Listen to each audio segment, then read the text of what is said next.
Hi there, guys. Hello.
All right, we'll wait for some more minute and then we start. Okay.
All right, guys. I'm going to start with this session. I hope everybody can hear me and can see my screen, see me as well.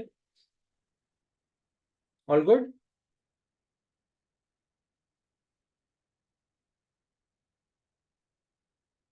Yeah, is it fine, guys? Yeah, all right. Okay, great. All right, amazing. Okay, I'm going to start with today's session. So if you guys remember from the last session, right, which we had in the last session, the last thing which we covered was ideally going to be the keywords research part, which we had done. So what was left for us was bidding strategies. Okay, we wanted to look at bidding strategies and conversion tracking, which was left. So after that, we'll move to the this week's content as well. So we're going to pick up from bidding strategies onwards. Okay. All right. Okay. So as you understand what is happening out here, yeah, Arshi, go ahead. Yeah, actually, last class recordings were incomplete. It was like half class, 1 hour, 30 minutes. And the last part, that keyword part, I had to have taught. I couldn't revise it. So it was like I was having little difficulty in completing the project. So why we did get half recording of the class? I don't see that. I was just going to the recording right now before joining. It's a full recording I have. You can But see. what was there on the portal, it was half only. It See, was 1 hour, 30 minutes. see, this is 3 hour 41 minutes. Full recording. You, you're saying the portal, which is This is loaded on the my portal? this is my personal recording which I record and I share this with Digital Vidya. So, and then they upload this into the portal. Okay, so this is a full file which I have given it to them. I will check with them, okay, once, okay, regarding this, because this is a full, I think, and was that last week's content or previous week's content? Previous week's class No, taught the key about the keywords. keywords, huh? So keywords was in the last week. Keywords was in the last week specifically, which we had done. 27. Okay, your line is breaking. Hello. I'll check again. Yeah, just check once. Okay, it should be up there. Yeah, absolutely. All right, fair enough. Okay, guys. Okay, so what we are going to start off with looking at is bidding strategies. So if you guys remember from the previous session, we had talked about this, that bidding is a part of the Google Ads system where when you're running Google Ads, you have to do different types of bidding. Okay, there are different types of bidding which we use for various reasons. We had covered a little bit of it also when we were looking at different types of Google Ads terms. Okay, so what we are going to cover right now and see all the different types of bidding which are there on the platform. Okay.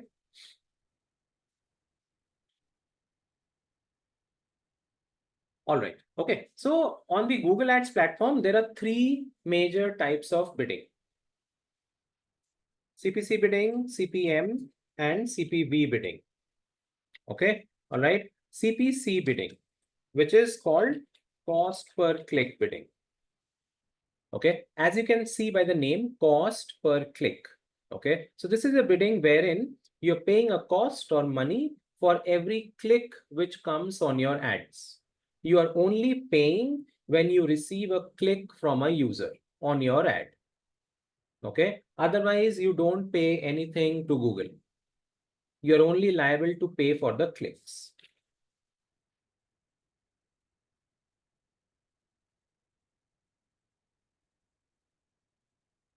That is one type of bidding which you will get. The another type is CPM bidding. CPM bidding is cost per 1,000 impressions bidding.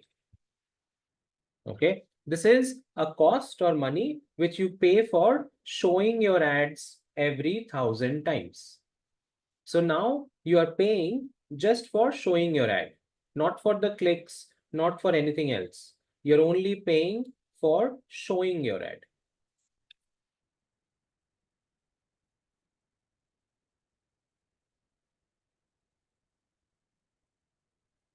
For every 1,000 times.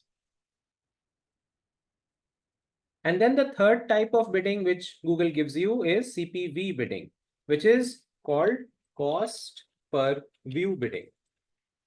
This is used in video ads only, okay, because it is for a view.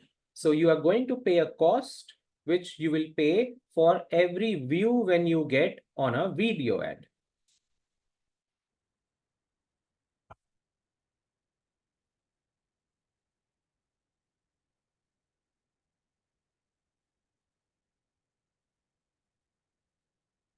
Okay, all right. So these are the three types of bidding which we get to select from. You can see all the three are very different from each other. Yes, yes.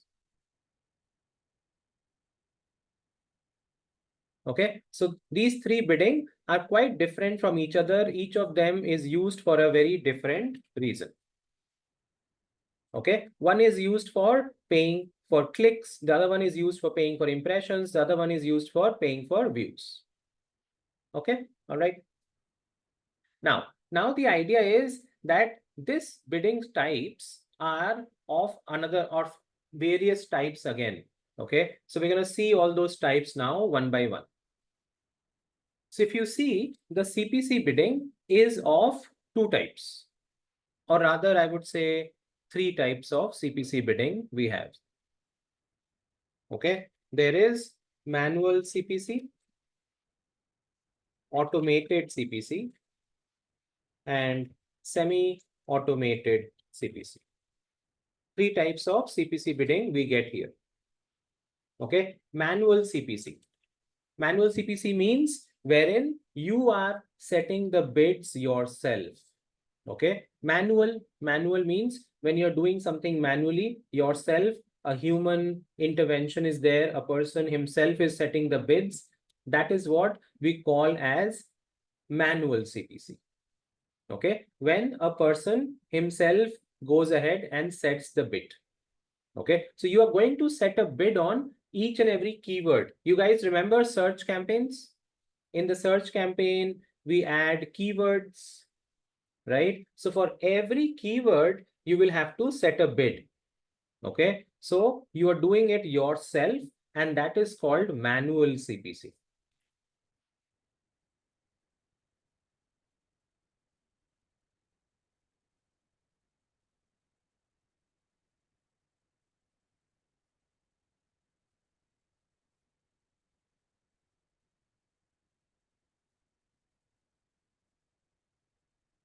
Okay.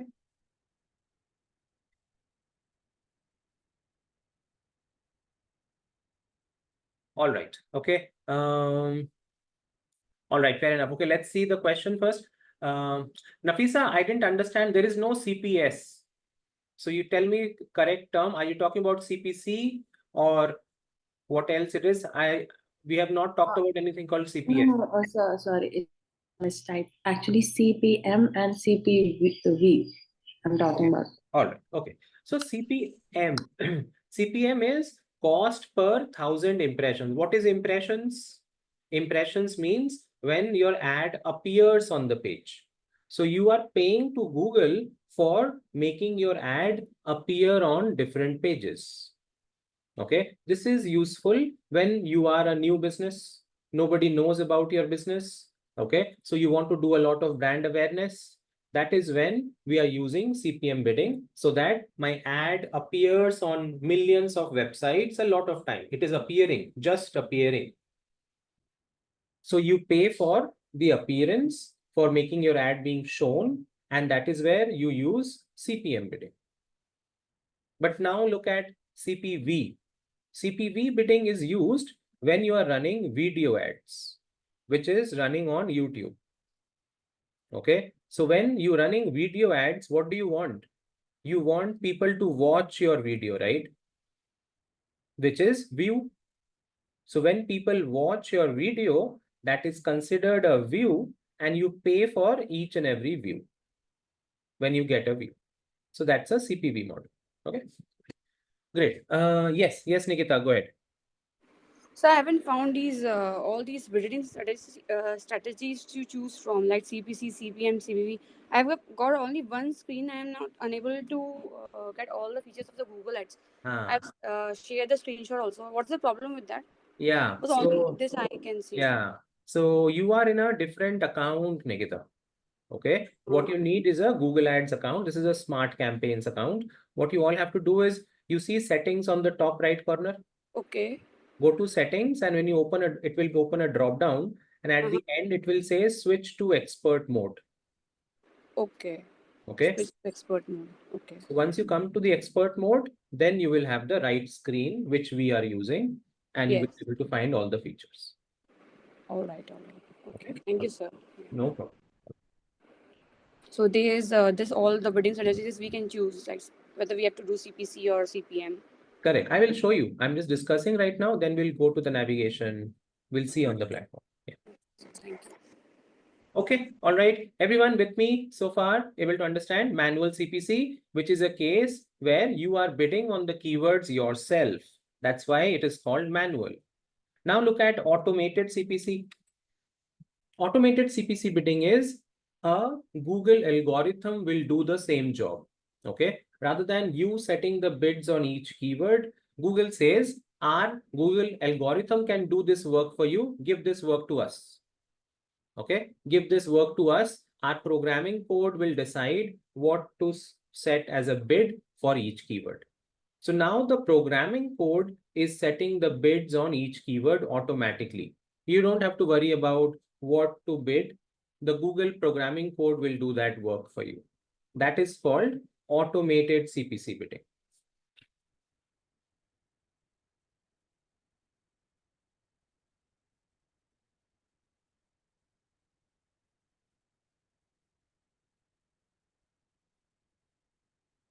Okay, another type of bidding under CPC. So whenever you are creating a campaign, Google will give you these choices. Do you want manual CPC where you will be bidding yourself? Or do you want automated CPC where Google will bid for you? Okay, so you have a choice. You either choose manual or you can choose automated, whichever you are comfortable with. Okay. Third option is semi-automated CPC.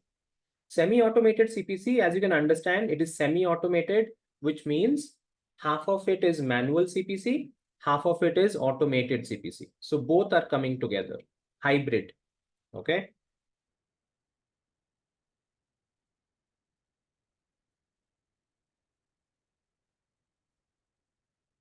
So this is also another choice which you have where you can use both of them together. So in this, you are going to set the bids because that is manual. Okay, so you can go to your keywords, you can set the bids as you want. But then after that, Google will control it. Google will control those bids. It can increase the bid, it can decrease the bids in order to get you a better sales. In order to generate sales for you, conversions for you, it will fluctuate your budget. So it will fluctuate your bids. Okay, so your bids can go up and down. That's why it's called semi-automated. Okay, all right.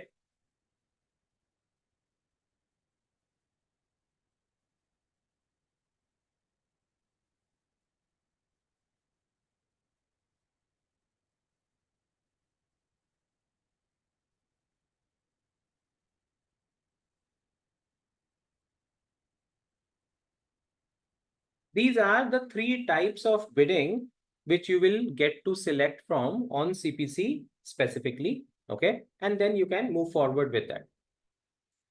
Does this make sense? Everyone with me? Any questions right now?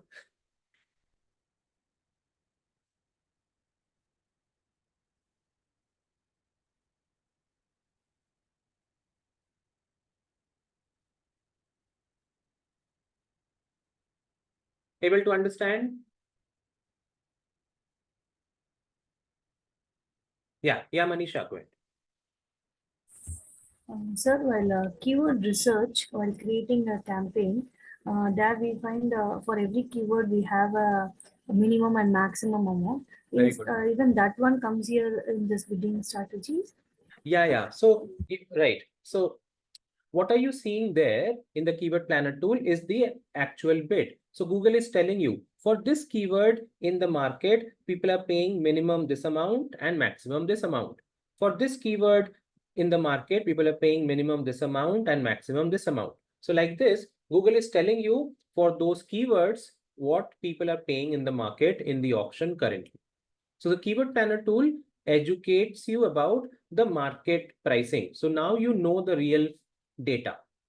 Now you know that for your product which you're planning to advertise, what is the bid going on in the market? Important information. Otherwise, how would you know?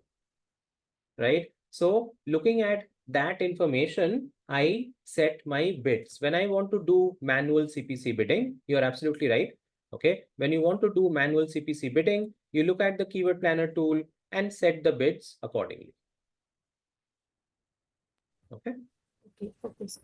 Great. Ishita, which is the best among the three CPC? Yeah. Okay. Comparison. So ideally, what we say is automated is good, because what happens is when you're starting the campaign for the first time, you don't know the right bid, obviously, right? I'm starting my advertising for the first time.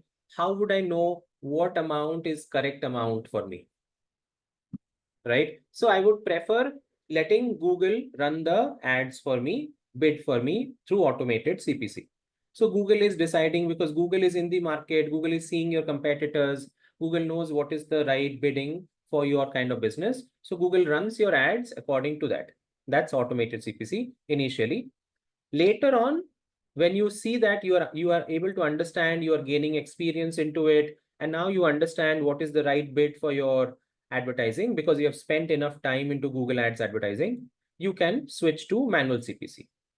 Okay. The reason being, it is a fact that if you stay on automated CPC, you're going to spend more money on ads.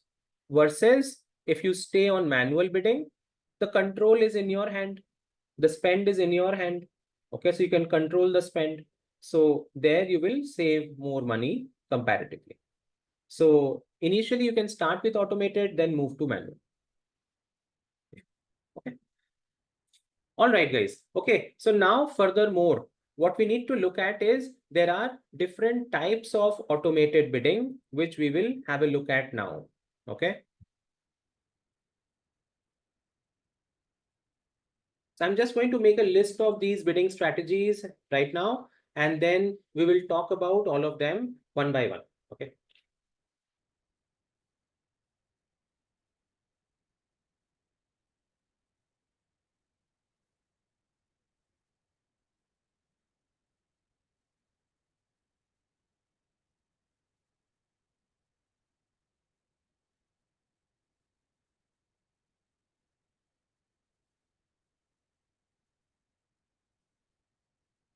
These are the different types of automated bidding strategies. Okay. Under automated, these are the 5 different types of automated bidding strategies you will get to select from. Each of them work for a different business reason. Okay. All right. So let's have a look at this. Okay. The first one is maximize clicks. Okay. All right. Maximize clicks. As you can see, the name is maximize clicks. So what does it mean? This bidding strategy focuses on getting you as many clicks as possible. Okay. It is going to run the ads in such a manner that will try to bring in as many clicks as possible. Okay. So that you can bring more people to your website. Right? When your business requirement is that you want traffic on your website. Okay, you're facing a problem where you see that people are not visiting your website. There is not much website traffic. Okay, hardly anybody comes to your website. That's a business problem. How do I solve it?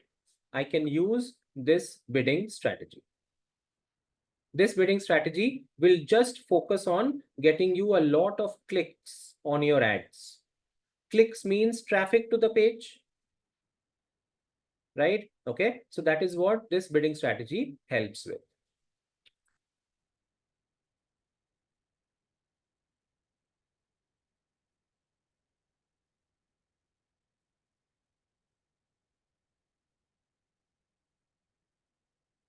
Okay, so the issue which we are fixing over here, resolving over here is website traffic. When I require website traffic, I'm going to use this bidding strategy. Okay, makes sense to everyone? Able to understand?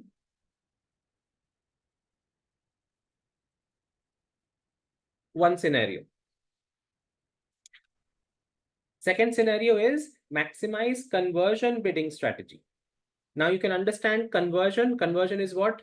Sales, right? Okay. Now my requirement is sales. I see that people visit my website, but then they don't buy.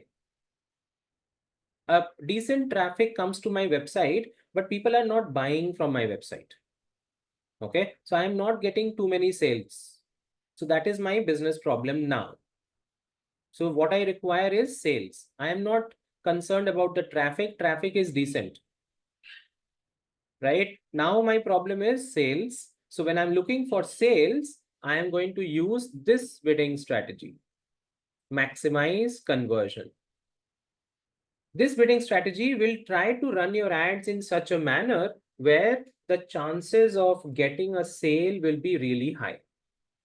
It will target those people who have a past history or a tendency of buying a lot. And with that, we try to generate more sales. That is called maximize conversions. Okay, all right.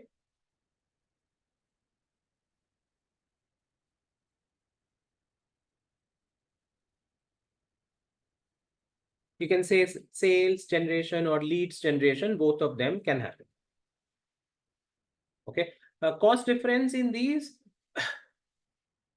cost difference will not be much as such. It is going to be similar because at the end of the day, you are advertising the same product, right? It is not going to be any different product which you're advertising. So cost difference will not be that much of it. Yes, you can say maximize conversion can be a little higher than maximize clicks. Okay, but yeah, maximize conversions will get you sales also. So it will compensate for that. Okay, so this bidding strategy is useful when I'm looking for a lot of sales from my business. Okay, I want people to buy from my website. I want them to fill up my form. Lead generation should happen. Then I'm using maximize conversion. You see the difference between the two different scenarios. This is for website traffic. This is for sales. Make sense? Any questions so far? I'm going to show all of these on the platform once we cover the concepts. Okay, any other questions right now?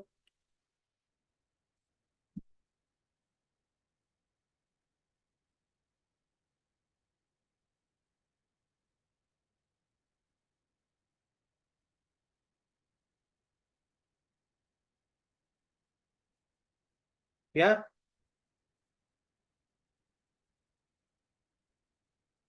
All good? Everyone able to understand so far? Okay, all right, okay. Okay, all right, great. Next is maximize conversion value. Let's look at this, how this one works, okay? All right. So there are metrics which you will see on the Google Ads platform, which is conversion, you understand, right?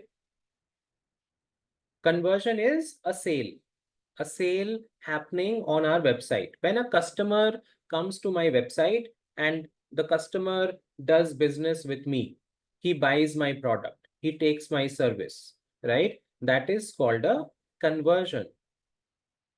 Okay, all right. And then there is another metric which we look at in Google Ads, which is conversion value. Okay, conversion value is the revenue which is generated from that sale. As simple as that. Okay, conversion value is the revenue generated from that sale. So to take a simple example, let's say I am in a business where I sell running shoes. So let's say last month, in the month of July, I sold 10 pairs of shoes. Okay, so what is my conversion? It is 10 conversions. 10 products were sold. 10 pairs of shoes were sold, right? How much money did I make from this? let's say each pair was for 1,000 rupees. So the total revenue which I made here was 10,000 rupees. This is my conversion value. Okay, all right. Is everyone clear with this concept? Conversion and conversion value. Conversion is the product which you are selling. Conversion value is the revenue which you make by selling that product. The price of the product, basically. Okay, all right. All right, so conversion value. So related to conversion value, also we have a bidding strategy. Maximize conversion value. Okay, so let's try to understand what's happening here. Okay, so what we are doing out here is this. Okay, I'll give you a simple example of how this thing works. Let's say I am running a e-commerce company. In this company, I am selling various products. I'm selling a laptop, which is for 1 lakh rupees. I am selling a mobile, which is for 20,000 rupees. I am selling a book, which is for 1,000 rupees. Okay. Okay. 3 types of products I'm selling on my website, and I'm advertising it with Google Ads. Okay. I'm advertising it with Google Ads, and Google is charging me money, obviously, for the advertising. Okay. So let's say Google is charging me 250 rupees each. 250 rupees for the laptop, 250 rupees for the mobile, and 250 rupees for the book. Okay, Google is charging 250 rupees each for all the 3 products to advertise. Now my question is this a fair amount to pay for advertising? This is the total spend, Nafisa, not each click. This is the total spend, monthly spend. Okay, all right. So my question is this a fair amount to pay for advertising these 3 products? No, no. Why? No. Because the conversion value is very much and you are paying for very low value. Conversion value is? So it's high. The conversion value is very high. Why? Which one is high? Laptop and mobile, and you're just paying 250 for the Google Ads. Okay, so where is the problem? I didn't understand. So actually, increase the bidding value. Increase the bidding value. Okay. Minimum 1,000 per day. Okay, all right, fair enough. Yes, okay, I I understand that. Yeah, go this ahead. should not be the same for all the three. Like for book the value is 1,000, but we are paying 250. While for mobile it is 2,000, 20,000, and we are paying 250. So so in mobile the product is more expensive, so the value can be more, and for book the product is less expensive, so the value can be less. Absolutely right. Yes, yes. Everyone on the same page? Okay, what we are trying to say here? Yeah, great.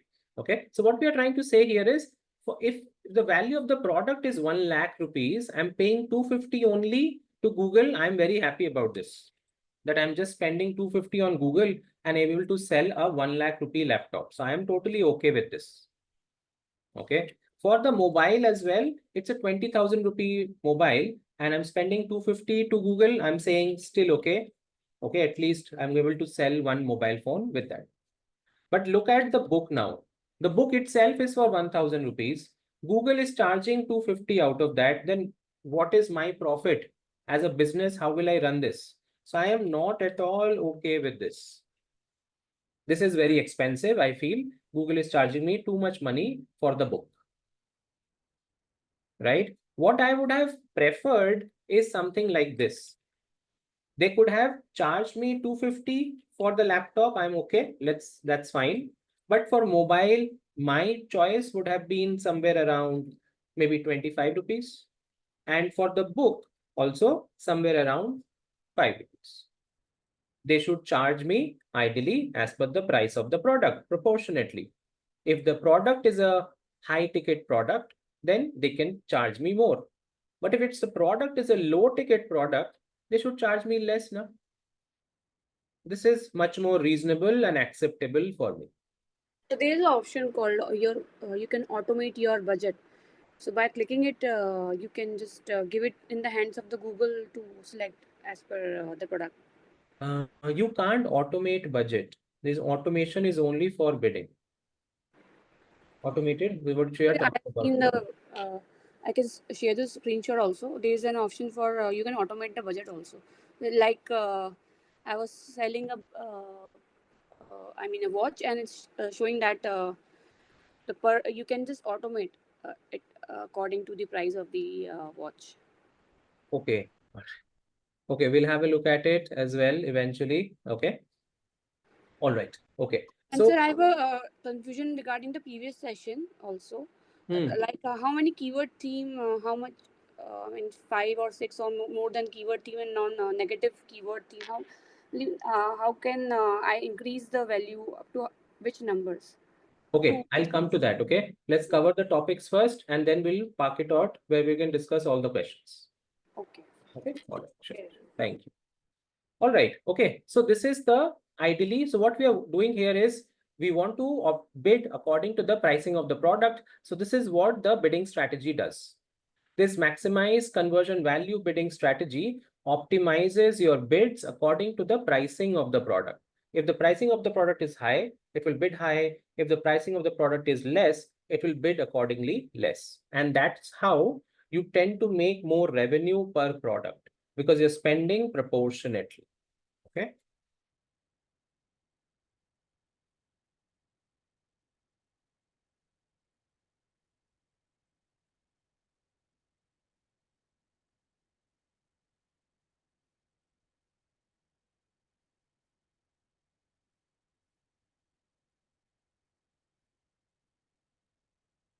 All right.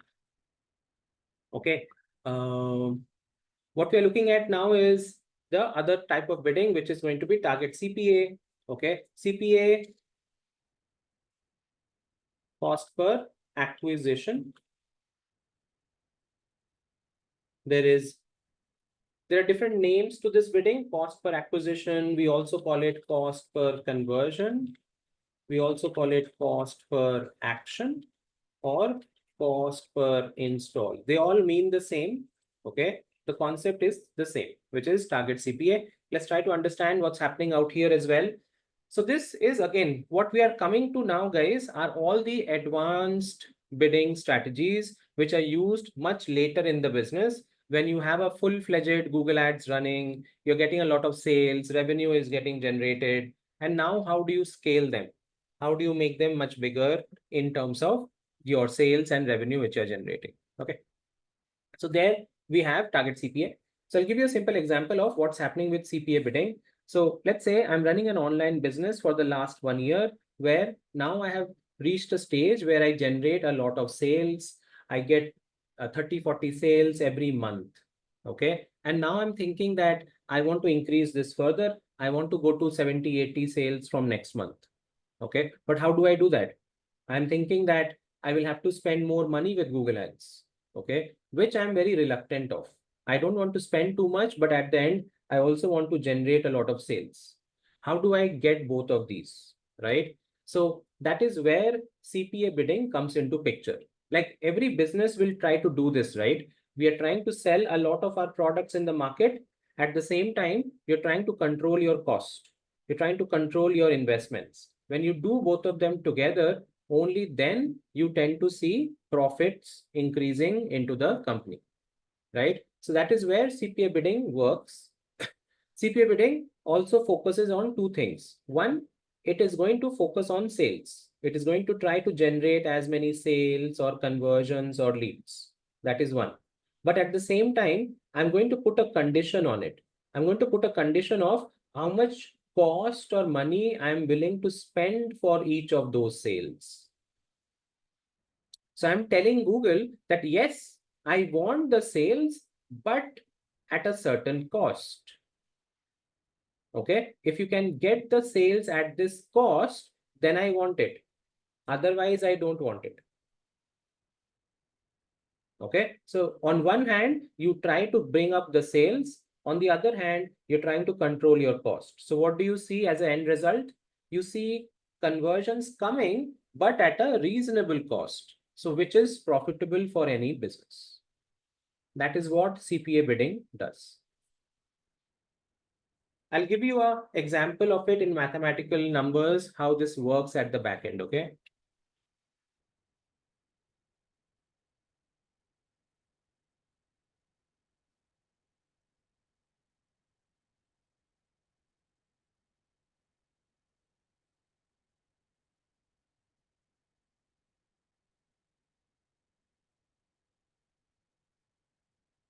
Okay, all right.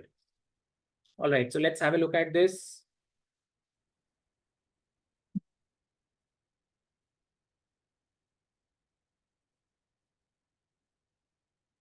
Right. Okay. So this is just an example to understand the CPA concept at the back end. Okay.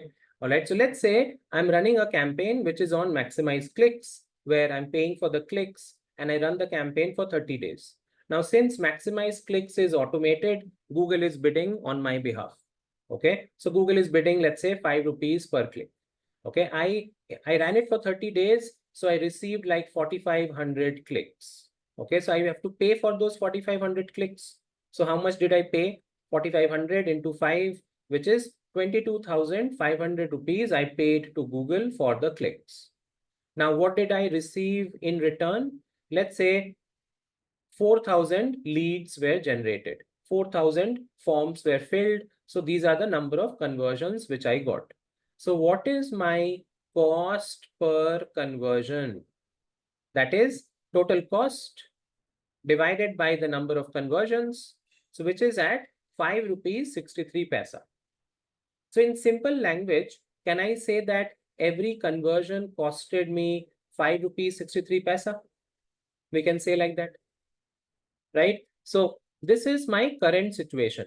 I am getting all the conversions. My leads are getting generated by Google at a cost of 5 rupees 63 paisa. Okay. Now let's say you're having a meeting with your CEO. There is an agenda. There's a board meeting happening, and in that everybody is there. And the agenda of the meeting is how can we increase the conversions? How can we increase the net profit on the product? Okay, we have to increase the net profit of the product. So the manufacturing team is saying that we are selling the product at 30 rupees, let's say. Okay. You are from advertising, you are saying that you are spending around 5 rupees 63 paisa to sell the product in the market the product, and the sales team is selling it for 50 rupees, let's say. So what is our net profit out here? Net profit is going to be sales minus all the cost. So the net profit currently is 14 rupees 37 paisa. This is the current situation. Okay, you are generating 14 rupees 37 paisa as net profit on the product. So now the CEO of the company tells you that this is not enough. Do whatever you can, but by the time the next meeting comes, I want to see a net profit of minimum 15 rupees. What will you do? Okay, so in that case, what we are going to do is we can go back to the campaign which we are running, and we will change this to target CPA bidding, and we will give it a target. We'll give it a target of 5 rupees cost per conversion, which means we are telling Google that going forward, you want conversions only to come at a cost of an average 5 rupees. You don't want a conversion anymore at a cost of 5 rupees 63 paisa, because that is expensive.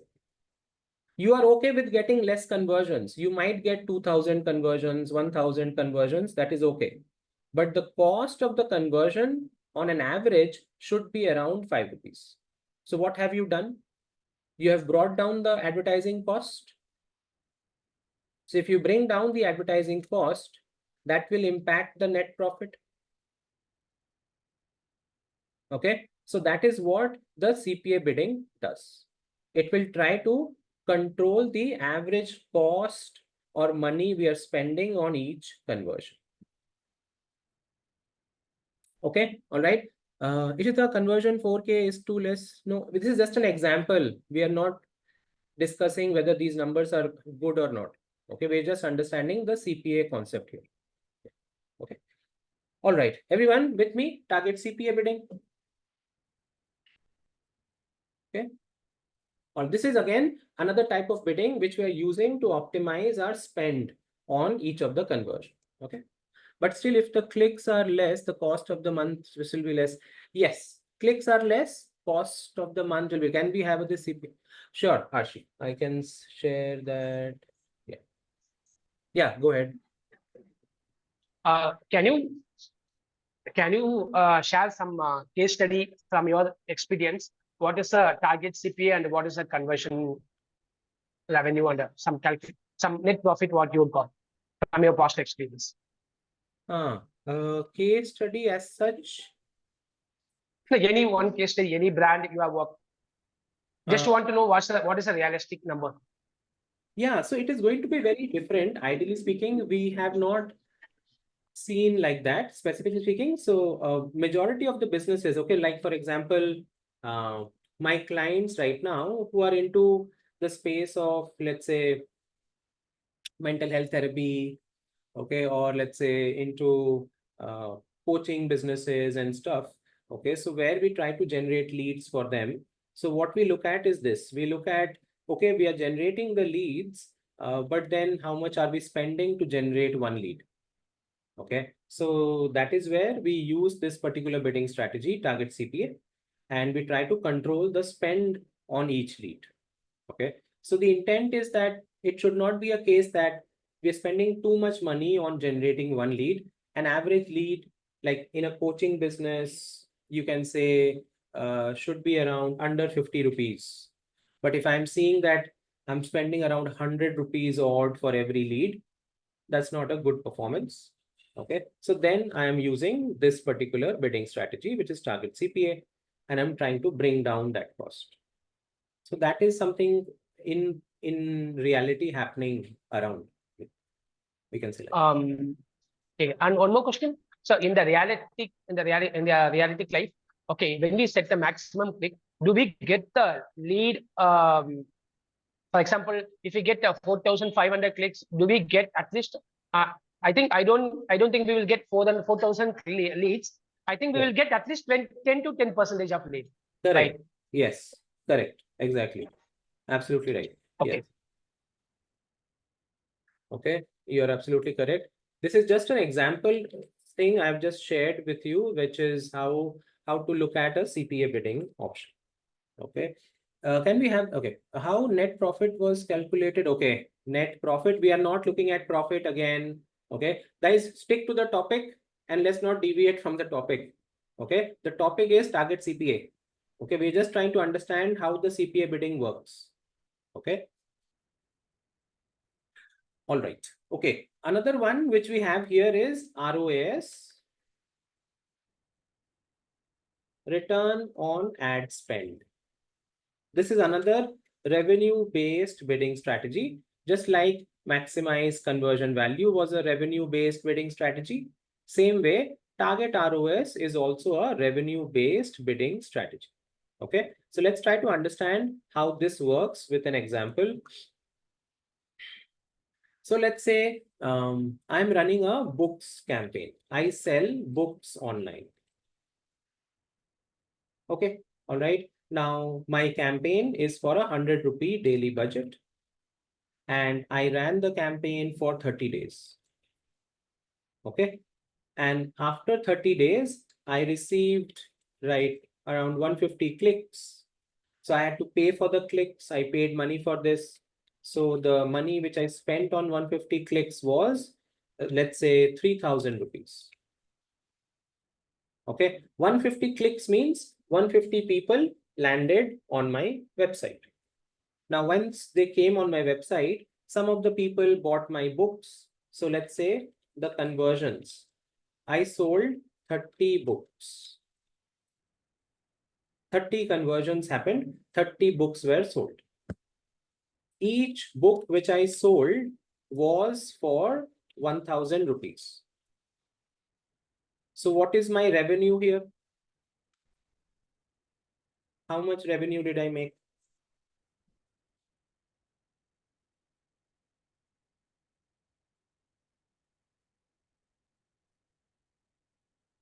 Uh, 30 multiplied by 1000. 30 multiplied by 1000. Okay. All right. That is one option. Absolutely fine. Anybody else? What do you think? What is the revenue in this situation? Everyone understood the campaign? Okay. I'll repeat once more. Yeah. Go ahead, Ritika. Oh, what is the cost like? Can you? Yeah. Cost is the ad spend. I'll just make it like that. Google ad spend. You spend money on ads, right? That's the ad. Okay. Mm. Okay. I ran the campaign. Okay. I ran the campaign for 30 days, 100 rupee daily budget. Okay. I got 150 clicks. The Google ad spend, the money I spent on Google was 3,000 rupees. Okay. The conversions were 30 conversions I got, which means 30 books were sold. Okay. Each book was for 1,000 rupees. So what is my revenue? All right. Okay. Revenue. All right. Nafisa, Manisha. All right. Revenue. All right. Great. So again, just to clarify this, okay, send 30,000, right? Okay, all right. Revenue and profit. Are these two same or different, guys? Different. Is everyone on the same page? Mm. Right? Okay. Revenue and profit are different, right? They are not same. So when I'm saying revenue, I am not saying profit. Profit is school college, SP minus CP. Remember? So don't apply SP minus CP when I'm saying revenue. Revenue is the money which comes into my pocket. I sell a product, the money which comes to me directly. No difference, no other cost which I need to deduct. So absolutely right. Okay, what you said over here, that my revenue is 30,000. Absolutely correct. Okay, very simple, straightforward thing which I'm trying to say here. Okay, so no concept of profit applies here. So when you say 27,000, I can understand why you are saying that, because you are applying that formula 30,000 minus 3,000 and coming to 27,000. Okay, all right. All right. Okay, so we only deal with revenue, no profit. All right. Now comes ROS. ROS is return on ad spend, which basically means what is the revenue or return you make on every 1 rupee you spend on advertising. What is the revenue or return you make on every 1 rupee you spend on advertising? Okay, all right. So what happened here? I spent 3,000 rupees and I made a revenue of 30,000 rupees. So what is my ROAS here? Can I say that for every 1 rupee I spent on Google Ads, it generated 10 rupees in revenue? तभी 3,000 का 30,000 हुआ, right? Yeah. Okay. If you look at this particular scenario, simple math, which I'm trying to say here, right? I spent 3,000 rupees, it generated 30,000 rupees in revenue. So how did I came to this 10 rupees? Would mathematically क्या किया मैंने? I divided revenue by the ad spend, isn't it?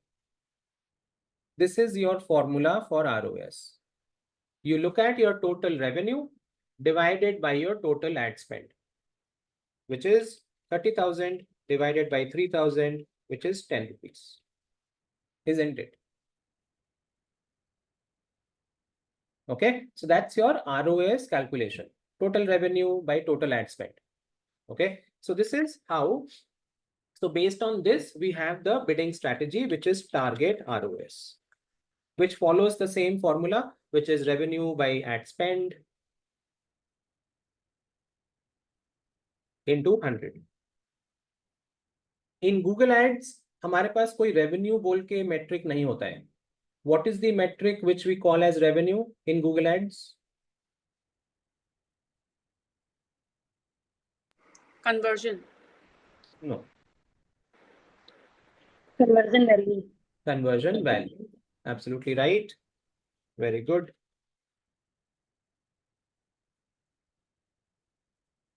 Okay, conversion value. मैं बस replace कर रहा हूँ, जो formula है वहां पे replace कर दे रहा हूँ.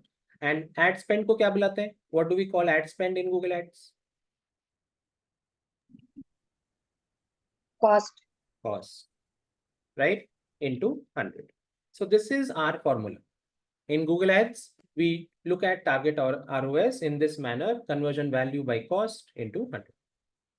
Okay, all right. So this bidding strategy is used when you are given a revenue target to chase. So you will work for yourself, you will work for your clients. So the clients will give you a lot of revenue targets when they are spending money on Google Ads. That is when you use this bidding strategy to achieve those revenue targets. Okay, I'll give you a practical scenario how it would look like. Okay, let's say you have a client. You have a client called PNG, Procter and Gamble. Target ROS in percentage form. In is percentage? It is in the percentage form because we Yeah. are multiplying by 100. Yeah. Yeah, it is in the percentage form. Correct. Yes. Okay, so there is a client, let's say PNG, Procter and Gamble, and now Procter and Gamble has given you 5,000 rupees to spend on Google Ads. Okay, they have also given you a target that you have to spend 5,000 rupees, but bring a revenue of, let's say, 20,000 rupees. In revenue, you have to bring. This is the revenue target given to you. What will you do? You will create the campaign, you will create the ad groups, you will create their ads, all of that you will do. And now when you come to bidding, you can choose target ROS and apply the formula. So what is my conversion value here? I will apply this formula.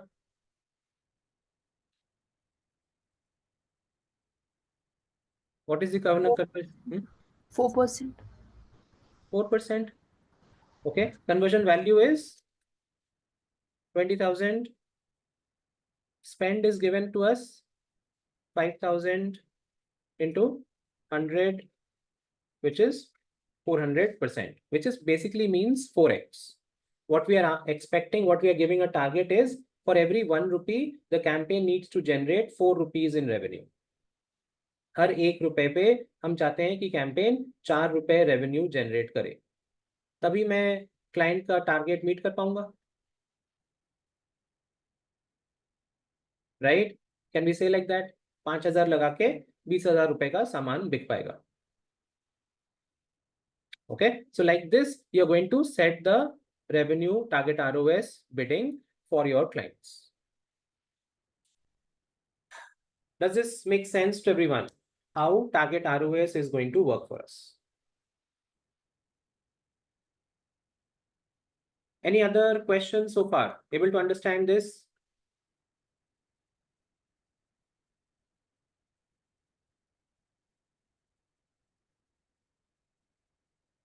Okay, so now we are going to go on the platform to see this practically how you're applying these bidding strategies. Okay.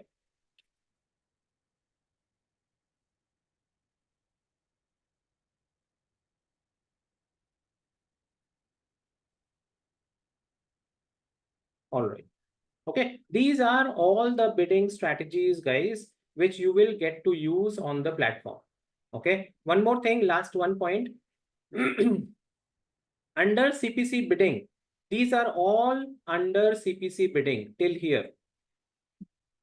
And since they are all under CPC bidding, you are only paying for clicks. Okay, you only pay for clicks. You don't pay for impressions. You don't pay for views. You don't pay for conversions. You don't pay for conversion value. You don't pay for anything else, because these are all CPC based CPC based bidding strategies. Okay, कोई भी use करो, manual CPC use करें, automated CPC use करें, कोई भी bidding strategy हम use करेंगे, we are paying for the clicks, not for anything else. Okay, if you're using CPM bidding, then I'm paying for the impressions. If I'm using CPV bidding, then I'm paying for the views. These are the only three things which you pay for in Google Ads. और किसी चीज के लिए हमें payment नहीं करना पड़ता है Google Ads के अंदर. Okay, all right. Any other questions before we go to the platform?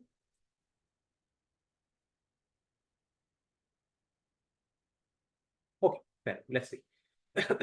Okay, all right. So what we're going to see is the navigation of these bidding strategies.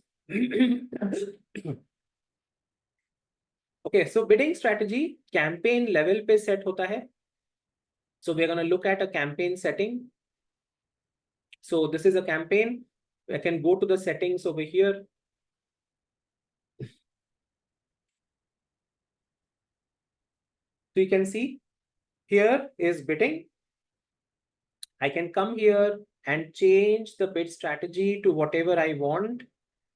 I can select a bid strategy directly. Okay, so now you can see these are all the different types of bidding. Automated bidding. Okay, so automated bidding के अंदर target CPA, maximize clicks, conversions, target CPA, maximize conversion value, CPM bidding, all these things are coming. Manual bidding के अंदर manual CPC है. Okay, so if I want manual CPC, I can just select that and save. तो ये मेरा manual CPC बन गया. मतलब मैं खुद सेट करूंगा bids, Google को नहीं करेगा.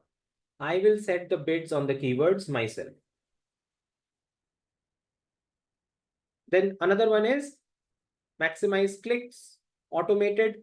अगर मैंने ये select किया, that means Google will set the bids. I don't have any control. Google will automatically set the bids on the keywords. Maximize conversions. Here also automated bidding. Google will set the bids and it will focus on conversions. It will try to generate sales. Yeah, Manish. So while changing the the CPC, automated or maximized, the budget will be changing automatically, sir? No. Okay. So understand this thing. What is happening is budget is like a potluck money, which you have allocated to a campaign. Whenever you're running a campaign, it will ask you that how much money can you spend on this campaign on a per day basis. So let's say you say that I want to spend 100 rupees every day on this campaign. So this is like a potluck money allocated to the campaign. Now what happens? You start creating your ads. You do a bidding of, let's say you have a keyword which is of 5 rupees per click bid. Okay, how it is going to work? When this keyword shows your ad and a user clicks on the ad, Google will ask you to pay that 5 rupees. How will you pay the 5 rupees? From this budget. The 5 rupees will get deducted from this budget and your budget will become 95.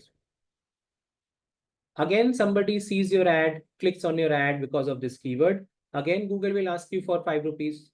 What will happen? It will get deducted from the budget. So your budget will become 90. Like that, you have to just specify how much money you can spend. You're not spending. You can spend on the campaign.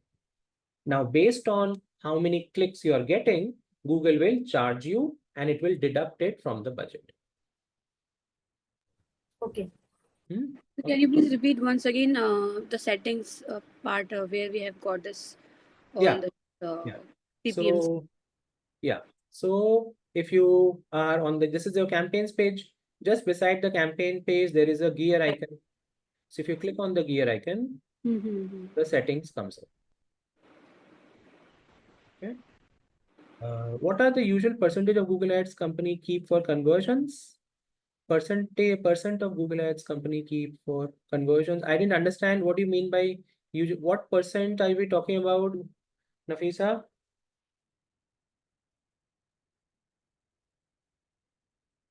Okay, everyone is clear with the navigation. So when you come to bidding, from here you can change the bidding strategy and select. So let's say maximize conversion value. Okay, so I can choose in this manner and I can save it. Similarly, If I want to do, let's say, manual CPC, we have seen that as well. If you want to do semi-automated, enhanced, then this is your semi-automated. Okay. 2,000 sales from ad spend with 5,000. So your Google Ads company keep for conversions. So it will vary from business to business, Nafisa. Okay. If it's an e-commerce business, then we can say you can get like 4 times the money, 5 times the money. If it's a education business, then you might get 2x or 1.5x, 2.5x as the money. So every industry is very different. Performance is very different. Okay. E-commerce businesses can make better returns, which is like a 4x, 5x, 7x, depending on how well they are running the campaign. Okay. So that will different. It will be very different business to business. All right, guys, everyone clear with this? How we are setting up bidding strategies on the platform?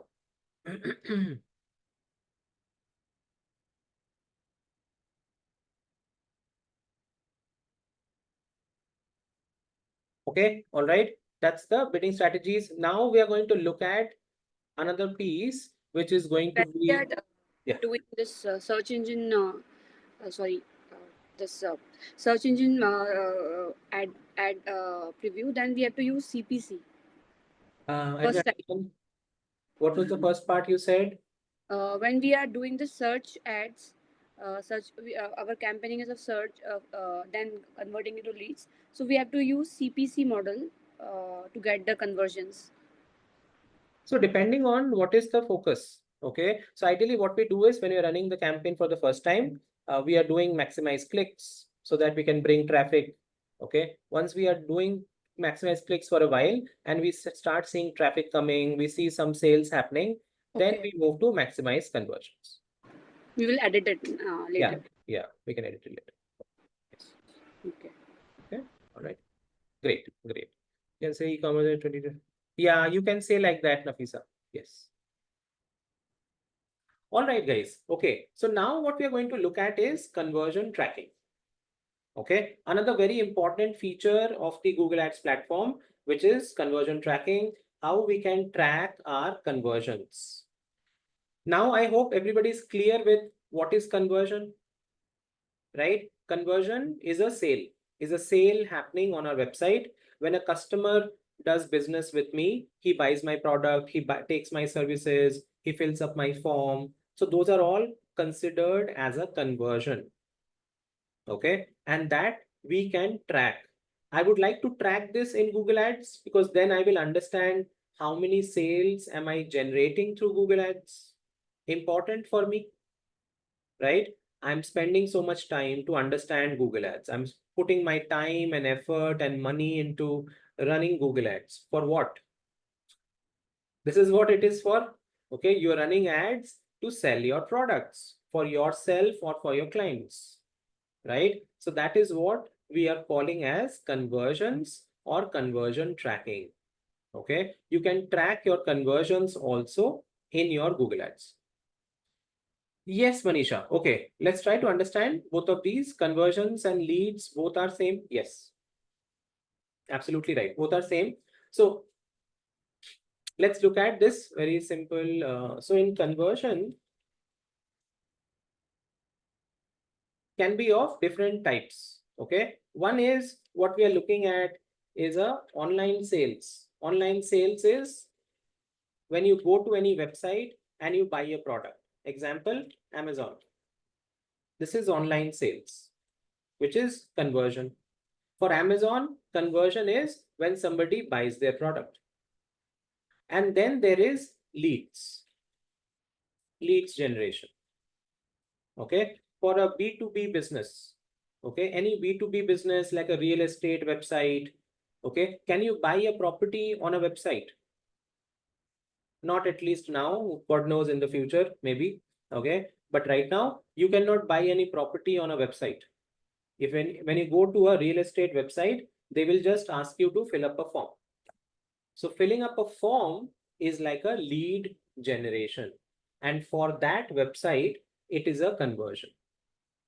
Okay. So for example, let's say Lodha. Okay. So for both of these companies, This is what is conversion for them. For Amazon, conversion is online sales. For Lodha, conversion is lead generation. Okay, so this is what we would like to track, right? Amazon would like to know how many online sales they generated through Google Ads. Lodha would like to know how many leads were generated through Google Ads, right? So that is what we are discussing out here, conversion tracking. Okay, everyone with me? Any questions right now?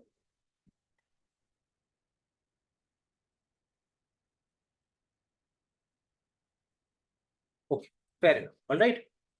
Now the idea is this. What is happening here is you can see a lot of data is already tracked in Google Ads, like clicks, impressions, CTR. This is by default. Google tracks it and shares it with you. Conversion tracking is not tracked automatically by Google. You have to set it up. Okay, you have to set up based on your business. You have to set up the conversion tracking yourself. So this is a manual work, okay, which has to be done. Now, how do we track conversion tracking? Do this conversion tracking is, there is a programming code called the Google tag. I will show you, we'll do a practical right now. Okay, so there is a programming code called a Google tag, which you will get from the Google Ads account. You go to your Google Ads account, you take that code, you take the code, you go to your website, and in the website, at the back end of your website, you will paste the code. Okay, this code will track your conversions. This code will track the sales happening on your website when people land on it. That is the process. Okay, I'll repeat once more. You will go to your Google Ads account and you will get a Google tag, a code from there. You take the code, you go to your website's backend, and you're going to paste the code on your website at the backend. Okay, and that is what is going to track your conversions. Make sense? Okay, that is the process we follow for conversion tracking. Yeah. Sorry. Yeah, the conversion tracking we have to place across the site, or where we getting the leads, for example, on the form or something like that. Okay. Yeah. So we'll cover all of that, but just to answer your question, okay. So that's the second part of it, which is now I have to paste the code on my website. Okay, where on the website do I paste it? Okay, I have so many pages. I have a home page, I have a product page, I have a contact us page, about us page. There are so many pages I have got. Where do I paste it? Okay, so this code needs to only go on the thank you page of your website. Thank you page is the page which comes after a sale. Okay, a page which comes after a sale. Like for example, when we go to Amazon, we buy a product, we make a payment. After we make a payment, a page comes which says your product will reach you on this particular date. This is the tracking ID. That's a thank you page. So your code needs to go on that page. If you are a lead generating website where you have a form for people to fill, when people will fill up that form and they submit, a page loads which says, thank you for your response. We will reach out to you shortly. That is a thank you page. So this code needs to go on that particular thank you page, guys. Yes, we can. We have to paste the code. Yeah. Okay. All right. Does this make sense? Basic idea. Now I'm going to go on the platform. So we'll see the complete process, how to do it. Okay. All right. Let's begin. All right. So once you are on the Google Ads platform, we will start this conversion tracking process from the conversion section. Do you see goals? On the left panel, there is goals. In goals, if you go to conversions, this is where you start. Okay. So what we have to create is a conversion action. Okay. For blogs kind of page, this will be in the forms page. Yeah, you can say like that, Manisha. Yes, people who subscribe to the blog, that will be a conversion. Okay. Yeah. All right. So this is where you will start, guys, by creating a conversion action.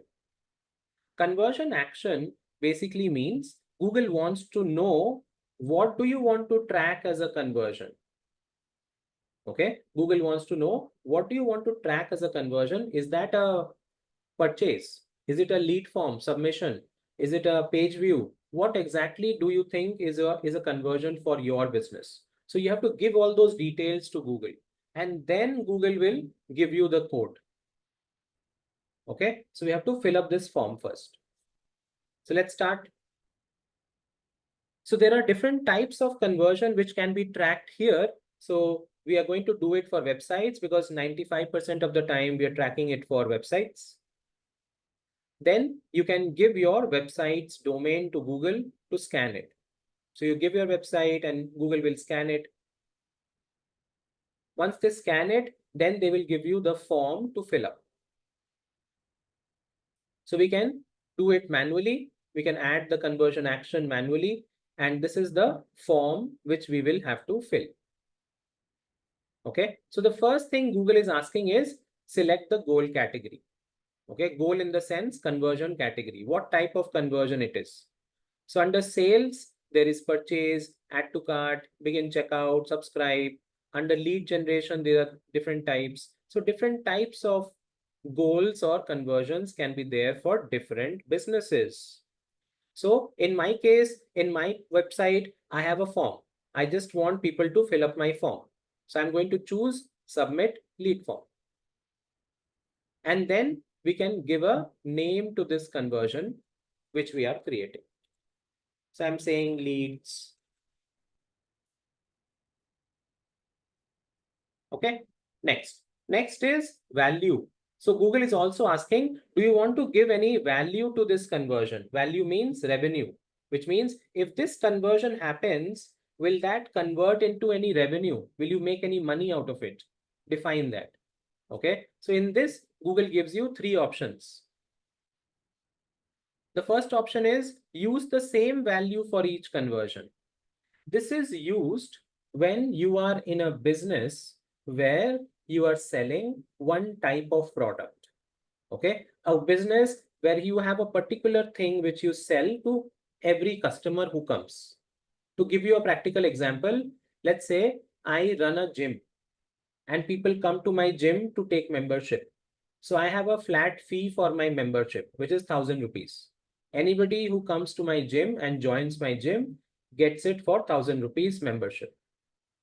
Okay, so if I'm running that kind of a business, then I will choose the first option and I will add the value out here.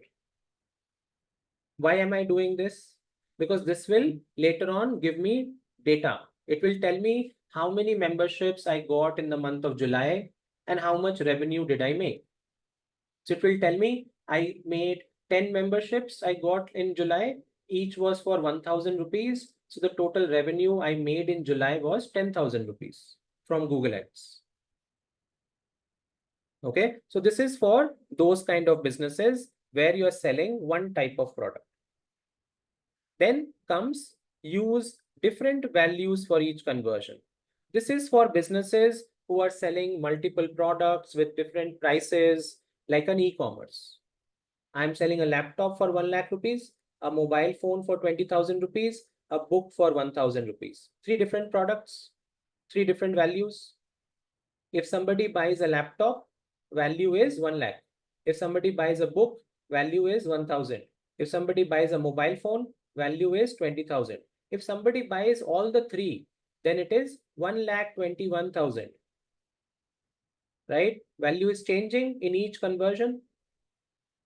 So then you are using the second option. This is for e-commerce. And then comes don't use a value. Don't use a value is where I am a lead generating website. I am asking people to fill up a form. That's it. I am not asking for any money. Right? I'm just asking you to fill up my form. So when I'm not asking for any money, why do I need to assign a value? So I will say, don't use a value. All right, everyone with me so far, able to understand? Okay, 3 different scenarios for 3 different types of businesses. Okay, last is count Count is, you can also specify how do you want to keep a count of the conversions, how want to track the conversions. So here as well, Google gives you two options, every and one. Every is used if you are a e-commerce business, you're selling a lot of products, you want to keep a track of every conversion as a purchase. People are paying money for every product, e-commerce. So then you're using this one. One is used when I am a lead generating business. I am generating leads, okay, or signups are happening, okay. I want to keep a track of every unique lead which is generated. Then I'm using one, okay, all right. So that's your count. So in my case, on my website, there is a form which people can fill. So I'm using one, okay. Use different value part, okay, yeah. Use different value part is used for e-commerce businesses. Do you see here? Okay, if I am an e-commerce business, I'm selling various products with different prices, then I'm choosing the second option. In this also, what you will have to enter is a default value, which you can give over here. Okay, so this is useful in a case. So what is going to happen is after this, you will get the code. In the code, so this is where a little bit of programming is needed, where the web developer will have to enter the value or the prices of various products in the code. Okay, if he is not able to add that, then you can use this default value, which you can give here, which is like an average order value. Okay, so this is primarily useful for e-commerce related D2C, B2C kind of businesses. Okay. All right. Okay. These are all the settings which we have to fill on this page, guys. Make sense to everyone? Able to understand so far? Okay. All right. Once you fill this information, then you can save this and you can continue further. And now you are coming to get instructions and finish. So now you will get the code which needs to be pasted. Okay, do you see Google tag? So now in order to set this up, there are two codes to be pasted on the website. Number one, activate measurement with a Google tag. This is one code. Okay, this code needs to be pasted on every single page of the website. Not just the thank you page, but every single page of the website. Home page, product page, every page. Google tag. Second code, measure individual conversions with event snippets. So this code is required only on the thank you page. Okay, everyone with me? Two codes which needs to be pasted on the website. First, Google tag on every page. Second, event snippet only on the thank you page. These two. Okay, let's see the first one. You go to setup. So Google will give you two options to set it up. One is manual, where the code is given, you copy the code, you go to your website backend, you paste it over there, manual. Second is a codeless implementation. You don't have to touch the code. Without touching the code, you can get the work done.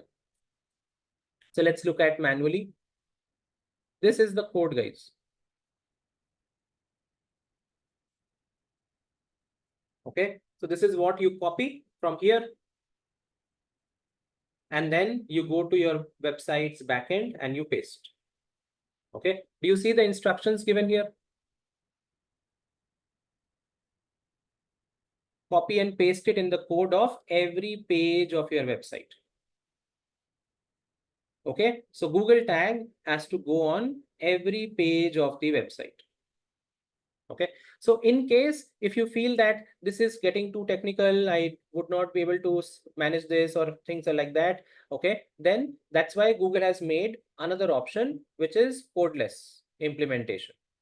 Okay, in this, you don't have to touch the code. You just need to follow certain steps which Google has spread out, given to you clearly. You look at the steps one by one and just perform those steps. Very simple steps given. Okay, and you can get the work done. You can set up the Google tag. Okay, So now what they have done is they have given steps for different platforms. So websites are built on different platforms like WordPress, Wix, WooCommerce, Shopify, Duda, Squarespace. There are a lot of known platforms around the world on which most of the websites are built. So Google has given steps for all those platforms. See this? These are all the different platforms which Google has provided you steps for. Okay, wherever you have built your website, WordPress is here, Sitekit plugin. Okay, or you can say WooCommerce. Okay, Monster Insights plugin. Okay, so all this can be working on WordPress. If your website is built on Shopify, then the steps are here. If your website is built on GoDaddy, the steps are here. Okay, my website is built on Wix, so that is why they've given me the steps over here. Okay, the steps are very simple, which is we just need to copy this tag. Then I will have to go to my Wix account. I will go to the settings page where I can see marketing integrations. In marketing integrations, I will have to go to Google Ads conversions and click on add Google Ads tag and then paste the code over there and save it. Just a 4-step process. Okay, so this is for a Wix account. All right, I'm going to do this now on my Wix account to show you side by side how this is happening. Okay.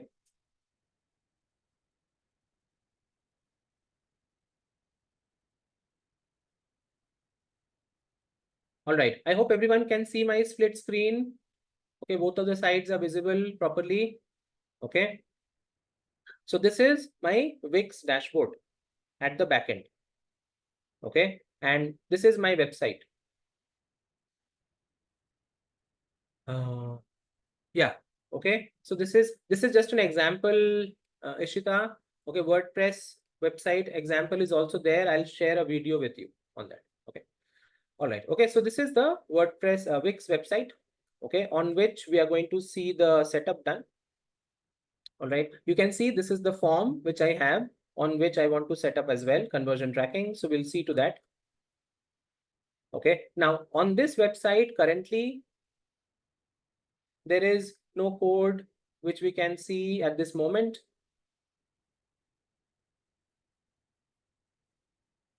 Okay, so what we are going to do is we're going to start the process, what they are saying over here. So we're going to copy the tag. And now we'll have to go to settings, marketing integrations. So I'm going to go to settings, marketing integrations.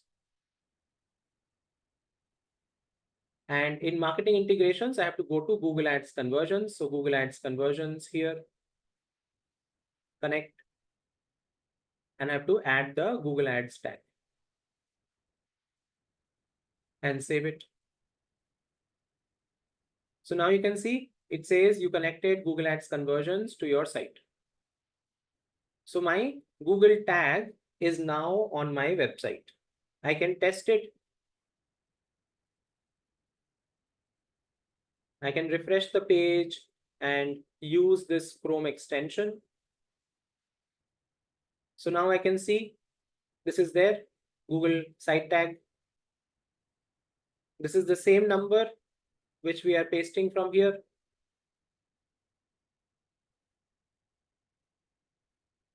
Right? Makes sense to everyone? The Google tag is now pasted on this website. So, can you please repeat it once again? With the Google tag on your site?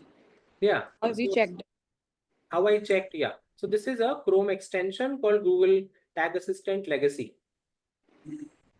Okay, a Chrome extension called Tag Assistant Legacy, which you can put on your Chrome, and this particular extension tests your tags. Okay. Okay, all right. So you put this particular code. So the Google tag is pasted here. Now our job is not ended. We have just put one code right now, which is on every page. The Google tag, again, is used for remarketing purposes. Okay, when you run remarketing ads, you follow people with your ads, the Google tag is used for that. Okay. All right. Okay, so this is the first code, guys. Then comes the second code, event snippet, thank you page. So this is the code, guys. This is the code which you will paste on the thank you page of the website. So you copy this. Now I have to go to my thank you page. So let's see my thank you page. This is my form. Let's fill this up. And if I submit this form, it takes me to the thank you page. This is my thank you page. So this code which I copied needs to be on this page. Then only a conversion is considered, right? When a user will be on this page, that means they have filled up my form. Okay, so we will paste this code on this page. So let's go back to Wix. And we can go to specifically custom code. In custom code, we can add this custom code, particularly here. You can see this code I have pasted here. And now I'm going to apply this to, am I going to apply it to all pages? No. I'm going to apply this to specific pages, which is the thank you page only. So I'm selecting thank you page and apply. So now this code is only on the thank you page. Google tag is on all pages. Both of them have been set up.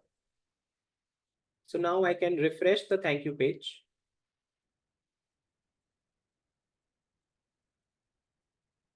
And now you can see the Google Ads conversion tracking also showing up over here.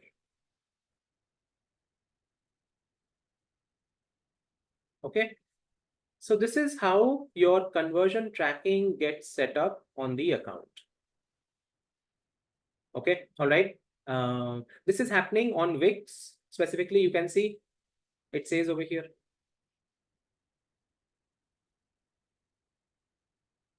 Okay, this is happening on a Wix account.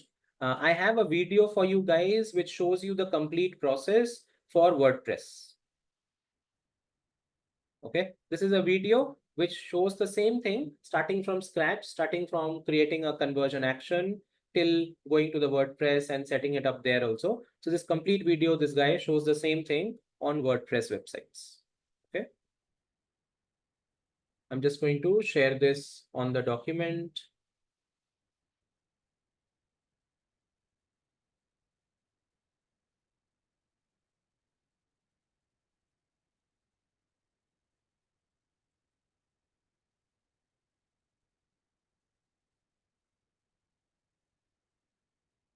Okay. All right. Does this make sense to everyone? Is everyone able to understand conversion tracking setup, how we are doing? All right. Rest of the people, all good. Do you have such video for Shopify? Shopify. There are videos available for on Shopify as well. For that, it's a very straightforward process there also. Okay. I'll have to check. I can share that with you later on, possibly. Yeah, should not be problem. Okay. All right, guys. Okay, great. Yeah, sure. Not a problem. Okay, let's take a small break now. Okay, we have completed bidding strategies and conversion tracking. So now we will move to display. Okay, so once we come back from the break, we'll start off with display network. So before that, can I ask one question regarding the previous topic? Yeah, go ahead. Tell me about that this keyword. How much keywords I can use on my campaign? Those negative themes and actual keyword themes, because Right. I'm confused about that. How much I can put it on the campaign? So ideally, how it works is, if you have seen the recording, what we talk about there is, so usually the number of keywords, which is the right number, is anything less than 5, less than up to 5 keywords per ad group, normal keywords. And so more than 5 groups. I mean, more than 5 keywords. More than 5 keywords. So the idea is that all the keywords which are adding need to be tightly themed. Okay. So let's say, for example, I'm selling men shoes. So my keywords are going to be men shoes, buy men shoes, online men shoes, sale men shoes, discount men shoes. So what is happening? I'm sticking to just men shoes as a keyword. I'm not going into men formal shoes. Yes. Okay, I'm just sticking to men shoes, men shoes, men shoes. So to stick to a specific theme, you can do it up to, let's say, 4 to 5 keywords. Once it That becomes 10 keywords, then theme is not maintained. up to 5 to 7 I can use, not more than 7. Yeah, yeah, yeah. Same thing about for negative keywords as well. हाँ, negative keywords में तो concept ही अलग है क्योंकि that is used for there is no themes there because negative keywords are for not showing your ad. You don't want to show your ad to irrelevant audience, right? तो वहां पे कोई थीम बनाने की जरूरत नहीं है. You just can provide all the negative keywords in a list. There is no particular number to it, but एक ही चीज है कि just be very careful with negative keywords. Just in case by mistake कोई relevant keyword हमने वहां add कर दिया, then our ad will block. Correct. Right? बस वहां पे कोई थीम नहीं. Themes बस positive keywords में. तो ये एड ग्रुप्स में जो बनाते हैं अलग अलग, वो मुझे एक बार बता दीजिए दोबारा. हाँ, so ad groups के केस में what we had talked about was we have to break it down. So I'll give you a simple example. So what is happening is I'm into a business of selling clothing. So मेरे हैं men clothing, women clothing, kids clothing, casual clothing, formal clothing. Different Yes, yes. I will have different ad groups for each of them. Okay? and we have to matches with the broad customer then. Usually, so We three. have to go in the settings. Yes, yes. So we are using mostly phrase match and exact match keywords. Phrase match, yes. Yeah, we are not using broad match क्योंकि broad match ज़्यादातर पैसे खर्च कर देता है हमारे और returns नहीं आते हैं ढंग के. Okay, So we need the ad groups. After ad groups, we will get that matching. हाँ, match types हमारे keywords पे होते हैं. They are on keywords, right? So you will have keywords in the ad group. So हर एक keyword के लिए एक match type हमें apply करना पड़ता है. Okay, so usually what we recommend is कि या तो phrase match करो या फिर exact match करो. उसमें पैसे खर्च नहीं होंगे. Your campaign will be economical. You will not unnecessarily spend. सब एक बार प्लीज प्रैक्टिकल बता सकते हैं इसको स्क्रीन पे. So ideally what we are looking at is basically ये search campaign है. Yes. Search campaign के अंदर हम जाएंगे. उसके अंदर हमारा ad group है. Okay, ad group के अंदर keywords हैं. Keywords के ठीक बगल में ही match type का column है. Okay. You have choose by yourself, right? Yes, choose by yourself. So you have to choose it according to what you think is right. You can choose your match types in this particular manner. ये हमारा normal keywords हो गया. Similarly, search keywords के बगल में negative keywords भी है यहाँ पे. Correct. यहाँ पे हम negative keywords डालते हैं. इसमें भी हमारा बस list of keywords डाल देना है. कोई theme नहीं बनाना है. Okay, but इसके अंदर भी match types हो सकते हैं. Exact match negative, phrase match negative, वैसे करके भी डाल सकते हो अगर डालना चाहो. Okay, so thank you. Yeah. Got it. Great. All right, guys. Okay. All right. Any other questions so far?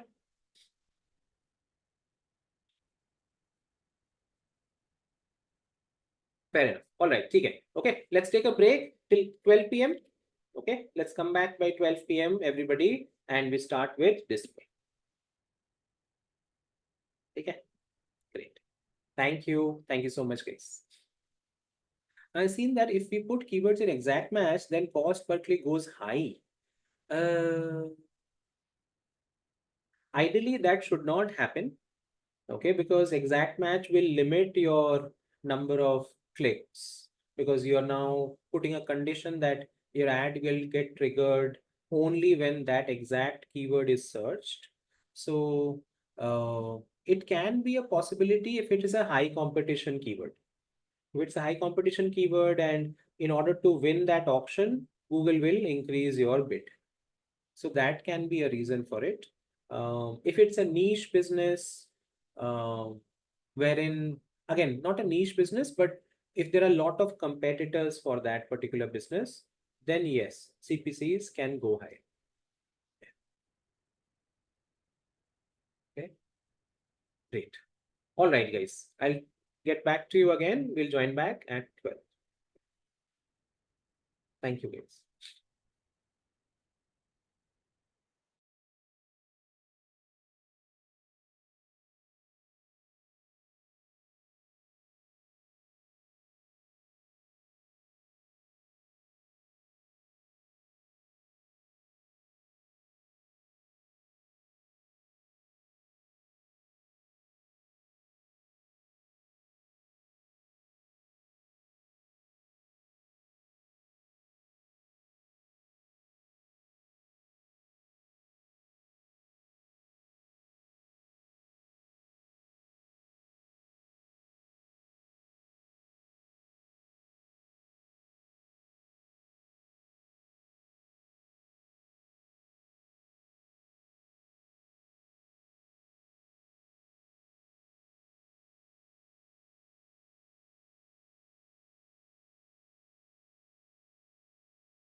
Hi guys, everyone there?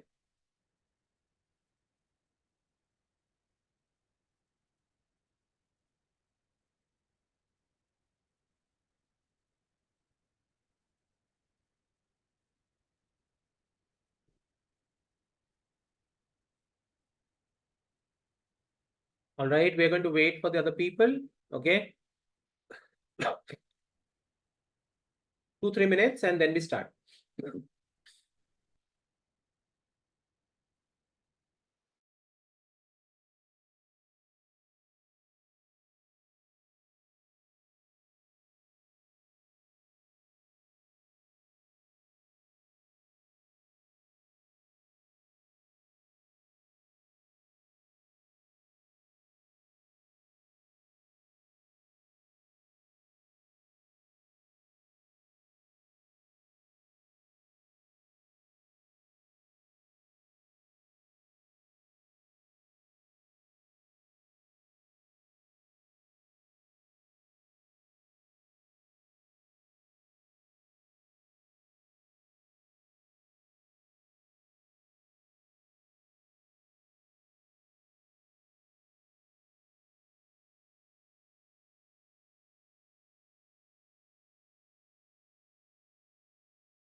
All right, guys, we're going to start off with this.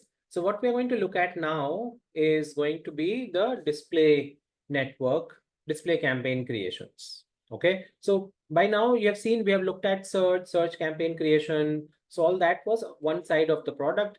The other side is display network now. So we'll see how display network works, the targetings which we do here, different types of targeting options, and then display campaign creation. Okay. So as you understand, we had covered this earlier as well, which is around the fact that the Google network is divided into two parts. There is a search network and there is a display network. Now, display network is primarily going to be a collection of a lot of different types of websites, YouTube channels, YouTube videos, apps, app categories, all that forms your display network.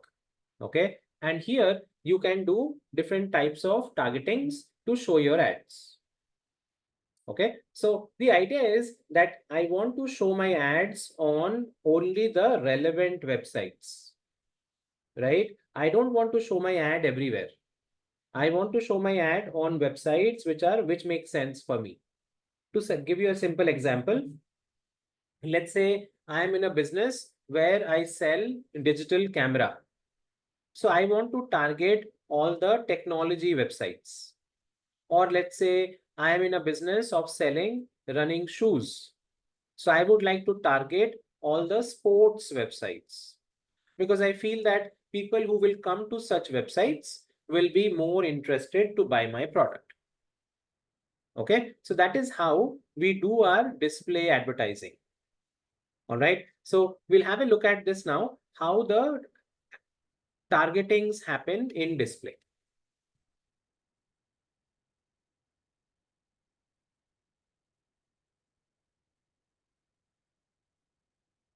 So we are going to discuss all the different types of targetings. Then we'll go on the platform to create a display campaign.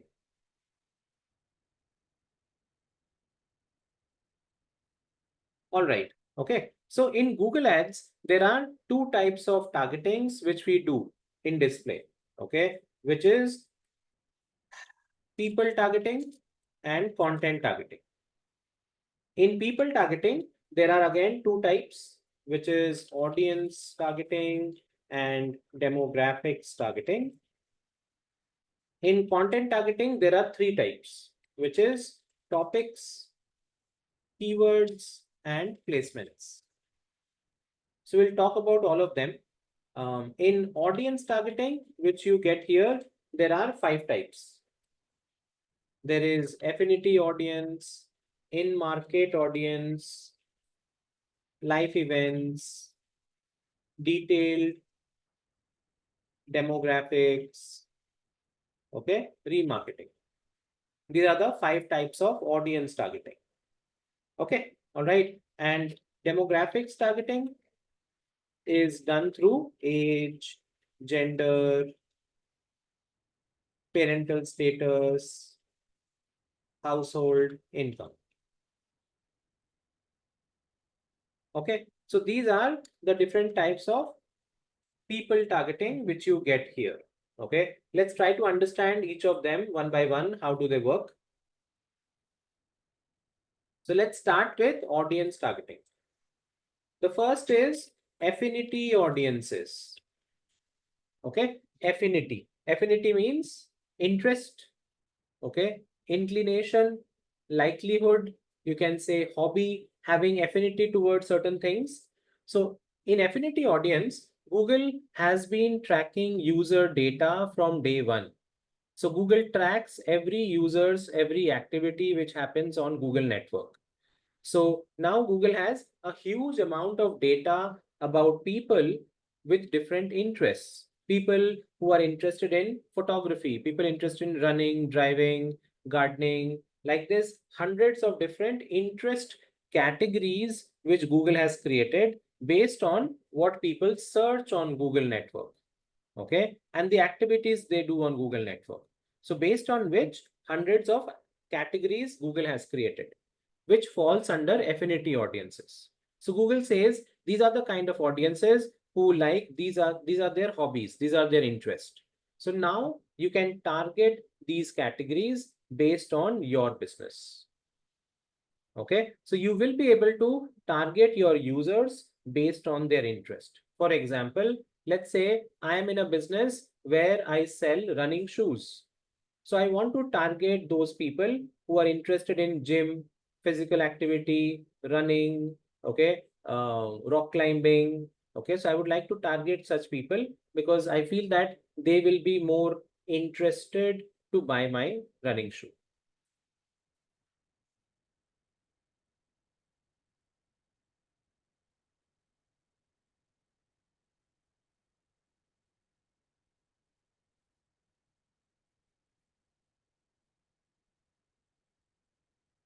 Okay, so this is one type of audience targeting you will get on the Google Ads platform, affinity audiences. Another type of audience is in-market audience. So again, Google, looking at the huge amount of audience data they have collected, Google has identified another type of audience which they call as in-market audiences. Google says that there are a lot of users who come on the Google network basically majorly for the reason of purchasing. These are those people who have interest only in doing purchases online. These are those people who have very high purchase intention. They will come to Google network mostly for researching on product, planning for product, buying the product. They're adding products to the cart. They're checking out the product. Okay, so that is what falls under in-market audiences. So here also hundreds of categories Google has created. Okay, and now you can select the category relevant to you. Okay, that's another type of audience called in-market audiences.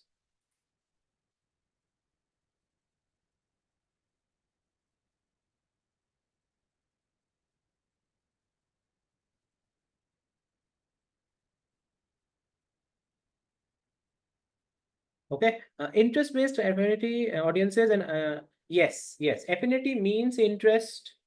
Okay, so they mean the same thing. Interest-based audiences or affinity audiences are same. Exactly same. Okay, do you see the difference between these two? Affinity audience, in-market audience. Okay, affinity is a user who is just showing the interest. But in-market audience is the user who is taking that action, buying the product, shopping for it. Okay, to give you a simple example, let's say there is a user who is interested in sports. So he goes to a lot of sports videos, he watches a lot of sports related YouTube channels, he goes to a lot of websites related to sports to read, okay, showing interest. And then there is a user who buys cricket accessories. This person is buying cricket bats, cricket accessories, cricket gear. Okay. This is an in-market audience. Why? Because he's taking that action. So he falls in the in-market audience category. All right. Makes sense to everyone? First two, affinity audiences and in-market audiences. Okay, everyone with me so far?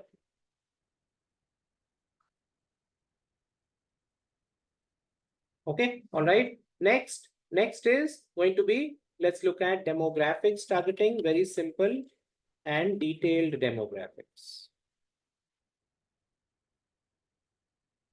Okay, demographics targeting, you can understand, right? Here, you are able to target your customers based on their age, gender, parental status, household income.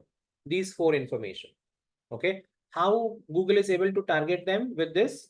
Because Google has collected users' data. Okay, users have provided this data on different websites across the Google network. Okay, a lot of time it happens, right? You go to any website, you want to use the website, you have to sign up, you have to open an account with them. So when you open the account with them, you provide your details like your name, age, gender, parental status, household income. So all this information is provided by users, which the websites share with Google. And that is how Google has collected this information. And now you can target based on these four categories. So how can we change the existing search campaign to the display network or shopping ad? Can we do this? No, campaigns cannot be changed. You have to create another campaign. Okay, so Okay. search campaign is separate. Create another campaign for display. The same way And we have same. done with search. Yes, correct. Build a new campaign for display. Similarly, shopping, you want to have to create a new campaign for shopping. You can't convert search into display or shopping. Okay. Okay. Okay. All right. Demographics targeting. So here you have age, gender, parental status, and household income.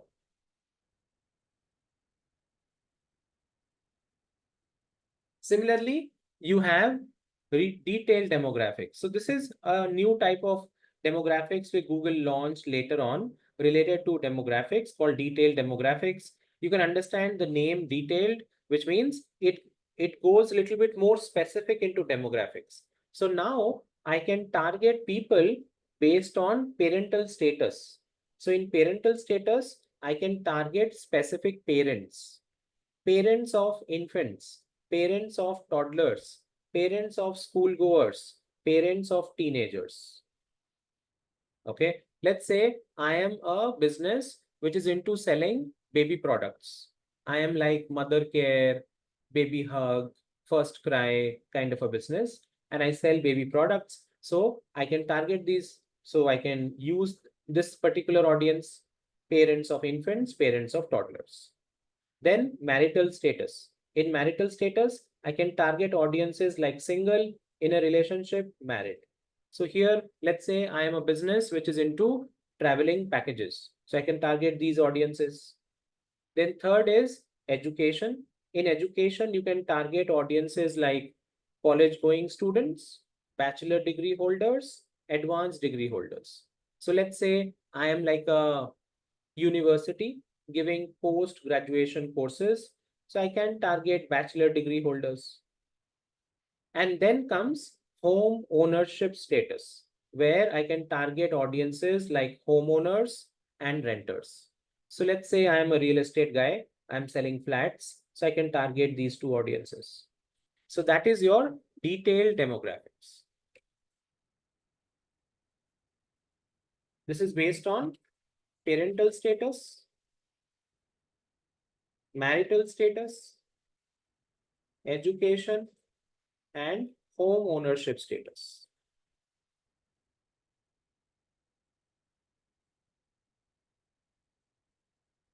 Okay, all right. You see, these are two different types of demographics. Then other than this, you have life events and remarketing, which also you can do here. Life events is a case where I can target my users based on various events which happens in their life. Okay, so events like graduation, moving to a new city, job change, okay, you can say starting a new business, a marriage, retirement. These are certain events which people tend to update on the Google network, and because of which they are able to, now we can go ahead and target them based on that.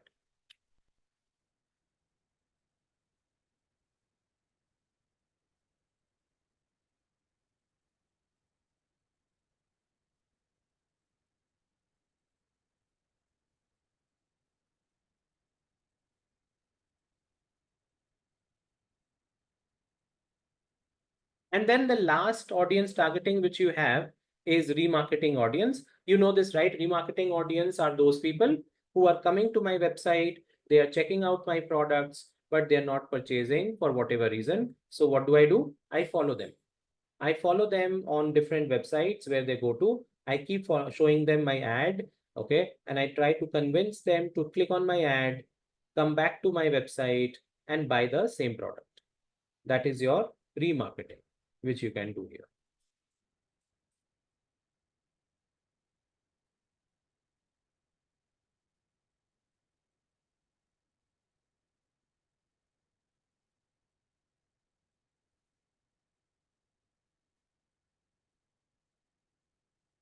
In which business we can target this live event audience? So there can be scenarios like a practical example I can give you is, so I had one client like way back, I'm talking about this. So this client was from Southeast Asia specifically, and they were into stock trading advices they would give. Okay, so then we were thinking what kind of audience would be relevant for them. So what we thought of was that stock trading advices usually will people would who have accumulated a decent corpus would like to do a lot of stock trading. Okay, people who have senior level, reaching retirement kind of people would like to build some kind of a corpus for themselves for financial independence and stuff. So that is where we thought of using this particular life events where you can target retirement, which is about to retire or retired. Okay, so those audiences we started targeting. So that way you can connect. Okay.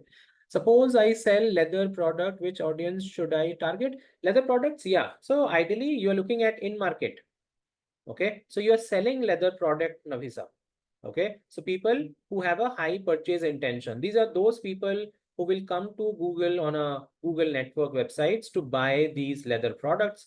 So we'll choose in market audience, and in market audience we'll see the categories. So there can be leather bags or leather related whatever product you are selling. We can search for those products here and we can target those audiences.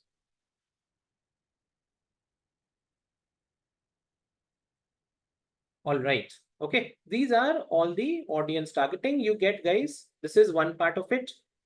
Now the other part is content targeting.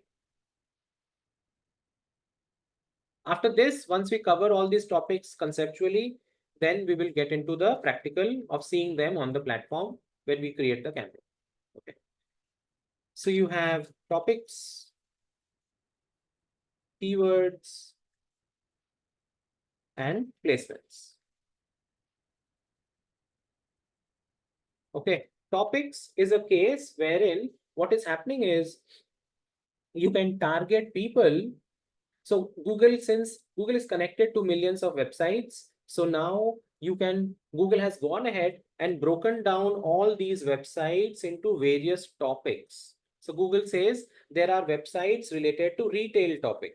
There are websites related to finance topic. There are websites related to, let's say, business, industrial, technology, news, entertainment, law, government. And all these are different topics which Google has created now. So you can go to topics targeting and go through this list and choose the topic related to your business. Okay. For example, I am in a business where I sell books. So I want to target education topics, which will target all the education websites. I am in a business where I sell mobile phones. So I want to target technology topic, which can target all the technology websites, and so on and so forth. So that is called topics targeting.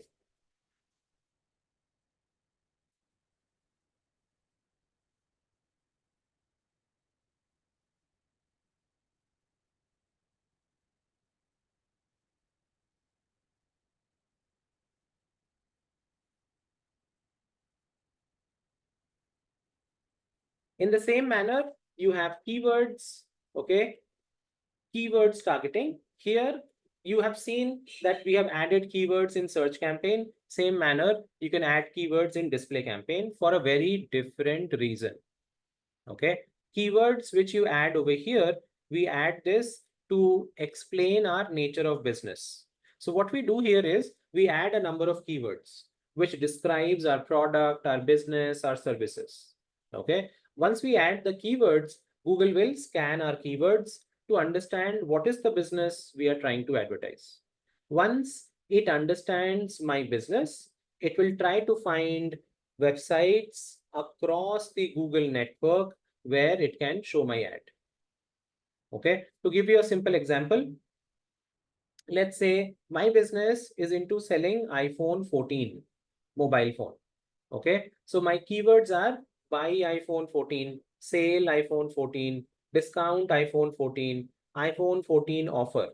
So when I give these keywords, Google looks at my keywords and they understand that, okay, this guy's business is into mobile phones. He sells iPhone 14s. Okay, all right. So we have to find websites related to that. So now there can be a website which talks about iPhone 14. There can be a page or an article written about iPhone 14. There can be a page which talks about the pros and cons of buying iPhone 14. There can be a page which talks about the specifications of iPhone 14. There can be videos, YouTube videos created on iPhone 14. There can be a lot of content created in the form of websites, YouTube channel, YouTube videos related to this topic. So we target all of them and we try to show our ads on them. That is your display keywords. Okay. All right. Okay. So let's have a look at this.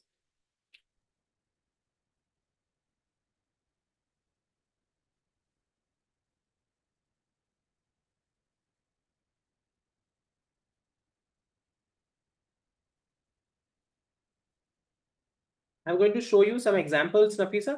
Okay. What type of websites we are talking about. Okay.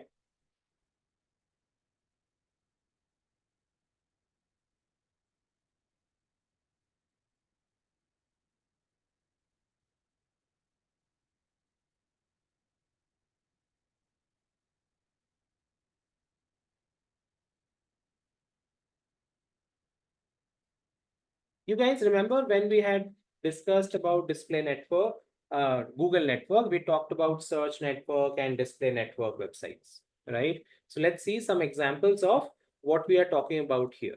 Display network are going to be content websites, websites related to various type of content. Okay, so for example, let's say sports websites.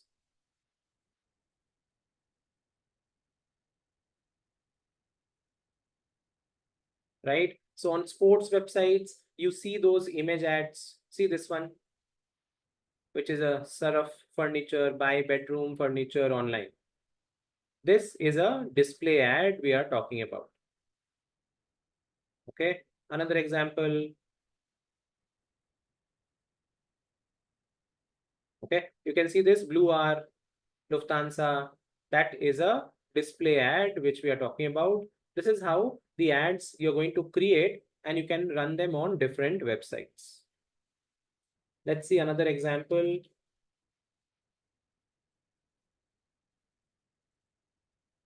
Let's say a technology website. You can see the ad on the top, Alternata Tailors, start selling today. Okay, that's again a Google display ad, which you are seeing over here. Similar ad, same ad is coming here as well. Sell with Squarespace.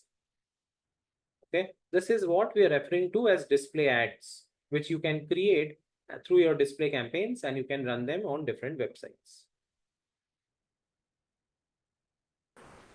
So can you please highlight where's the mode of selection, this search, display, and shopping? Yeah, Where once we come to the select. campaign creation, we will look at that. Okay. Do these websites allow to display their, yeah, all these websites allow to do so because they make money out of it, Nafisa.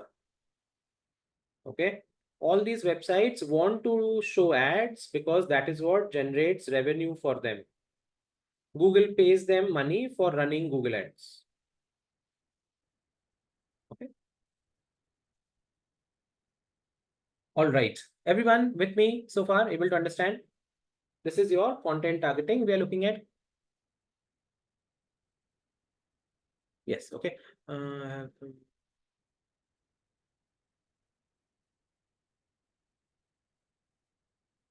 Yes, sure, Ishita. Should not be a problem. Yeah, absolutely fine. Yeah.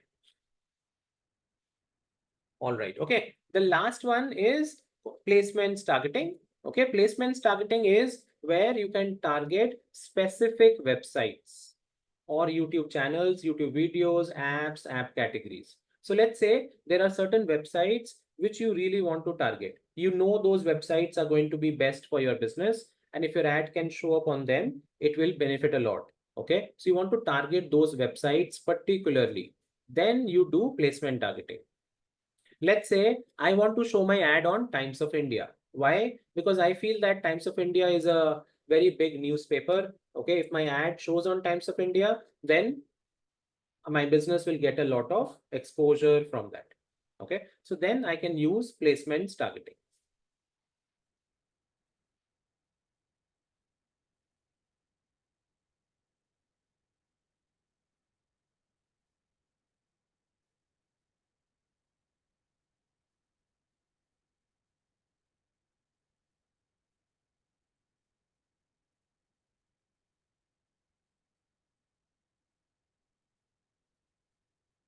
Okay, all right.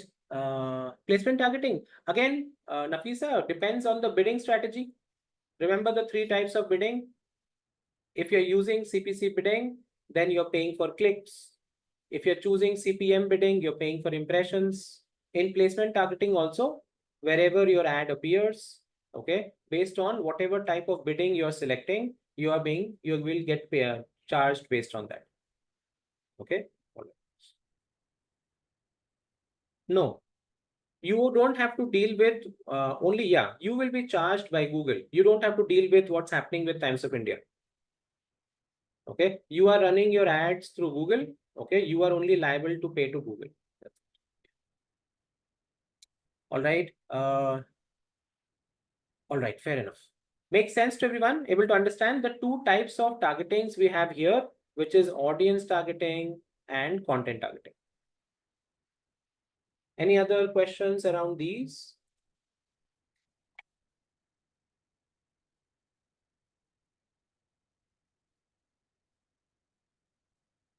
Okay, all right, fair enough. Okay, so now what we are going to do, guys, we'll go to the platform. We'll start building out a display campaign. We'll see all these options. We'll see how to build out a display campaign end to end. Okay. So let's begin the campaign creation. So I can start creating a new campaign. Okay, you can choose for any of these options, you can create it. Okay, so let's say I want to do a brand awareness campaign for display. So I'm choosing awareness. And I want to do a display campaign, so I'll choose display here. And then I can give my website's URL and give a name to this campaign and start creating it. So again, we'll have to start fill in all the campaign details one by one. First is location targeting. This is exactly same like search campaign. Location targeting you do here. Then language targeting is also same, just add your languages. Then budget. Okay, so you give your daily budget. How much money can you spend on the campaign on a per day basis? And then you give your CPM bid. Yeah, Arshi. I have a question. I have already made campaign with the search network, and according to what I'm doing, I have created a web page where I'll put some articles. I'm actually also writing books regarding the personal development, and also shop on Etsy where I sell journals, digital planners journals. So, according to you, which network should I go with? Because I've already invested a little bit of amount in the search network to run the ad. So the So product. which one shall I go to? Okay, so the product Yeah. what you are trying to sell is digital journals, digital product, And ebooks. ebooks. Okay, all right. And there will be a web page where I'll put a web page or a website where there will be 2-3 pages, blogs, and I'll put my link there on that page. So which network shall I go with? Both or one? Yeah, display network will be better because you see digital journals, you look at ebooks, right? These are something people would actually, they're not looking for it. So you have to reach out to them, okay, with it. So ideally, and add value to it, that how it is going to help them. So a display network is good because you will be able to reach out to a huge audience out here versus search, because in search is more need based. People come to a search engine when they're looking for some service kind of a thing. Okay, search also has a smaller audience compared to display. So display campaigns will be better. So I've created a search campaign. I should delete that and start a new one with the display. Ideally, yeah, you can do so. It's better because I would say that let's save the money going forward. Yeah. We can use that same money on display rather than spending it on. But the learning will be same in both the networks, right? Right? Yeah, learnings will be similar. It's just that we will select search in the beginning, and all the other things are same. All the other things Just are that the plan. audiences are different. You can see audiences are very different here. Ad type is going to be very different. So those are the major differences you will see. Yeah. So it's not like I have to practice on search network and then I have to practice, not like that, right? Nothing like that. Nothing like that. Okay. Great. I won't be charged 1,000 rupees. So once I reach the clerks of like so. Yes. So you be charged 1,000 rupees. So once the reached as per the, then the promotions will stop for the day or how? Yes, ideally, yes, that is how it is going to be. Okay, so whatever money you have uploaded on the Google Ads account, that will be Google is going to charge you for that. Okay, once that money is finished, then ads will stop running. Okay. Yes. So actually, I mean, suppose I have set a budget of ₹100 per day. So and on the first day I didn't get any clicks. So again, the second day I have to pay 100 rupees. You are not paid. If you have not got a click, that means that day you have not paid anything. It is just you have told Google that I can pay 100 rupees every day. But hua kya us din? That day no clicks came. So that day Google did not take any money from you. So only when clicks will come, Google will take the money. Otherwise, it will not take any money. Okay. So the amount is as per our request, right? I can. Okay. Okay. Thank you. Okay, all right. So you give your budget, guys. Then you can set your bid. So this is a brand awareness campaign. So we are giving a CPM bid. And now you're coming to targeting. This is what we were discussing right now. Audience targeting, content targeting, all that is here. So you start adding your targeting. You can see audience targeting, demographics, keywords, topics, placements, all these options are here. Okay, so let's start with audience. You can see it says people targeting. You can go to browse. And now these are all the options. Who they are, which is detailed demographics, what their interests and habits are, affinity audience, interest-based targeting, what they are actively researching or planning. Yeah. Any questions of Nafisa? Yes, sir. So one more thing. Suppose I have set a budget, say 100. So more clicks. So like my 100 rupees is over for the day. Then what will happen? The promotions will stop. Yeah, absolutely. Because that is the budget for the day, no? So then I will get like I'll be asked to repay it. No. So what is it? 100 rupees per day. What does that mean? For every day, there is 100 rupees allotted. So today what happened? Your ads were running, you got some clicks and 100 rupees got exhausted. Khatam ho gaya aaj ka din. Tomorrow again 100 rupees is allotted. So again automatically जैसे ही Oh, it will tomorrow start. ads will start. Okay. 12 बजे रात को at 12 Okay. AM ads will start. Okay, got it. So thank you. Okay, all right. So these are the audience targeting. Let's have a look at this. Okay, so you come to detailed demographics. These are the categories, guys. See this? Okay, parental status. I can target like this: marital status, education,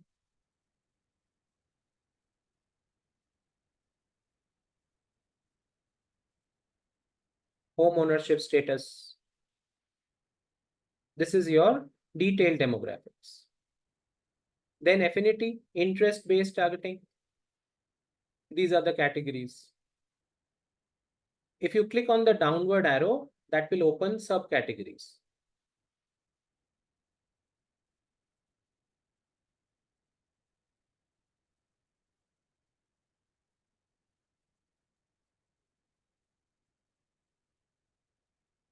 So you can select like this. Then in-market audience, people with high purchase intentions who buy a lot of things online. These are the categories.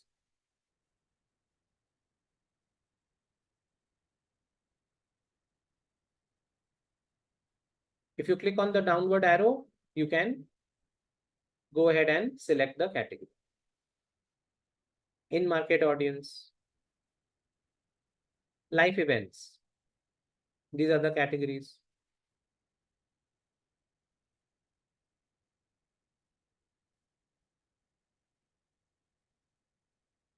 Okay, so like this, you can select. Okay, and then comes remarketing. We'll cover it in the second session where we talk about remarketing specifically. We'll cover it there. So these are all the audience targeting. You can say done. And then we have demographics.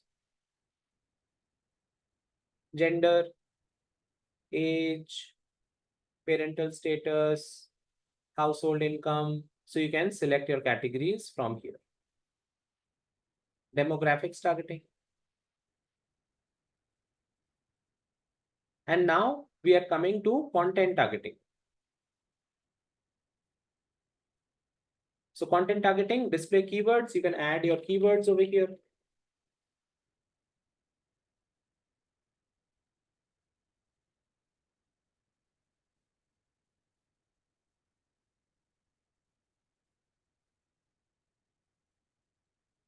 Okay, that's your display keywords. Then topics. Topics was where Google has broken down all websites into various topic categories. Websites related to art and entertainment, websites related to autos and vehicle, beauty and fitness, books and literature. So like these, websites are broken down into various topics. So now you can select your topic.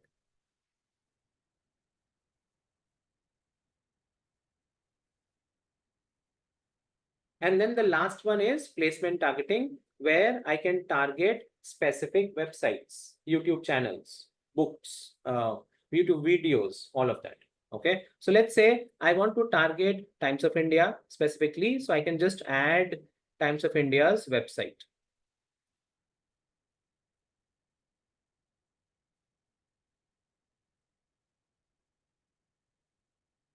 So now I only want to target Times of India. Okay. Now let's say you don't know the website which you want to target. So in that case, you can just search for them. You can search for the websites. Let's say I want to target websites related to books. I sell books. So I want to target websites related to it. So Google will now give me websites related to books, YouTube channels related to books, YouTube videos related to books. So all that I will get here.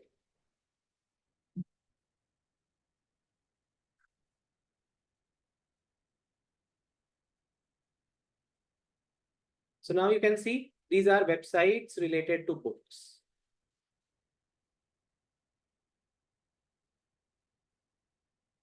These are YouTube channels related to books. I can look at the subscriber numbers and then select them, add them.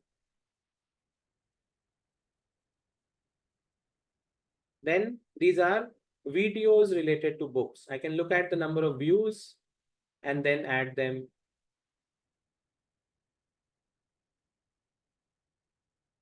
Then I have apps related to books, which I can target also. And then app categories on Google Play Store and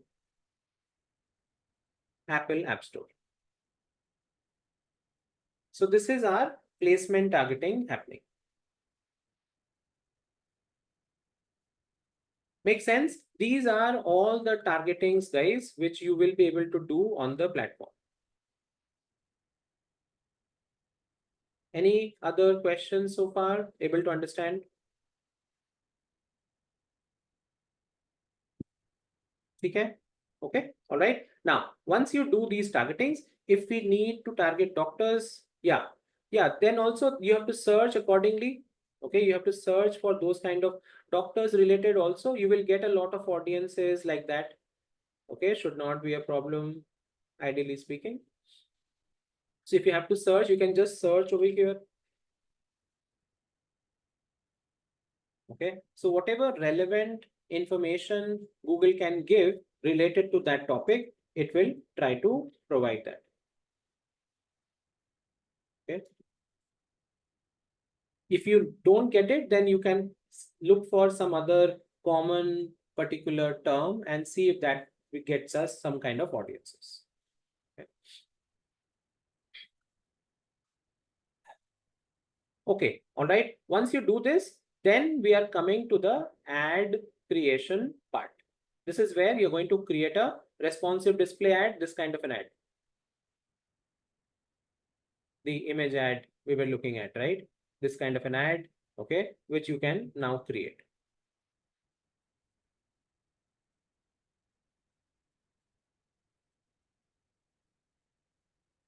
So you start filling in all the details. On the left, you give your final URL, your website URL, you give your website name, okay, business name, you add your images.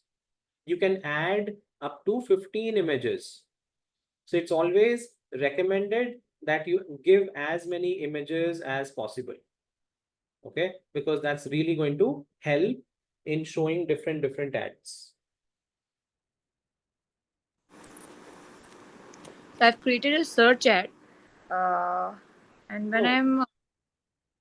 We are doing display ad right now. Yeah, I know that we are doing display ad. I'm asking that I have a campaign of a search ad, and when I'm choosing my own keywords and typing on the on the search area of the Google, it's not displaying my ad. Why is it so? We'll have to check. I cannot say like that. There can be multiple reasons for it. Okay, so we'll come to that eventually. Once this session is over, we'll come to that. Okay, yeah. All right. Okay, so once you put the images, guys, yeah.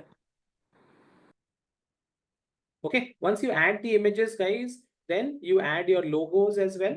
Okay, logo of your business, up to 5 images, 5 logos you can give. Okay, videos, if you have any video of your product, you can provide that as well. And then you write your text. This is where you can start writing your text. Okay, so the more information you can provide, the better it is. Okay, 5 headlines, 1 long headline, and then 5 descriptions.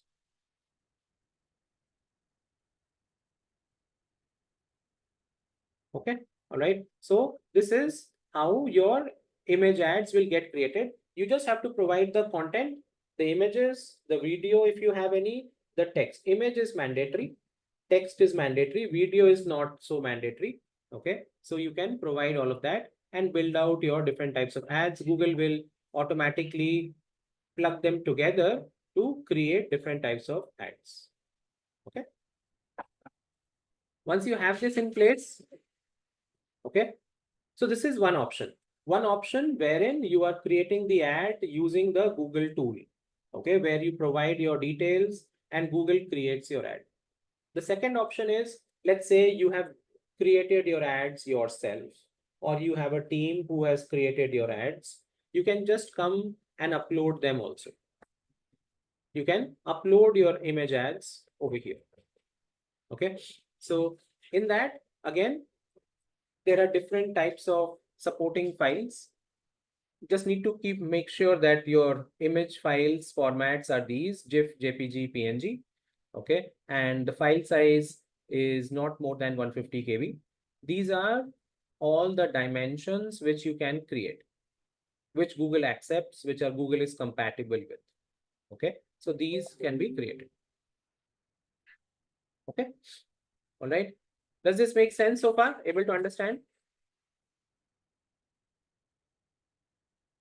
And then the last part is where you can review your campaign. You just check your campaign once, look at the details, the campaign looks fine or not. If there are any changes you want, you can go to those parts and you can make the change. If everything looks fine, then you can publish the campaign. Okay, publishing the campaign means it is going for a checking. Google will first check your ads. If they approve your ads, only then the campaign can go live.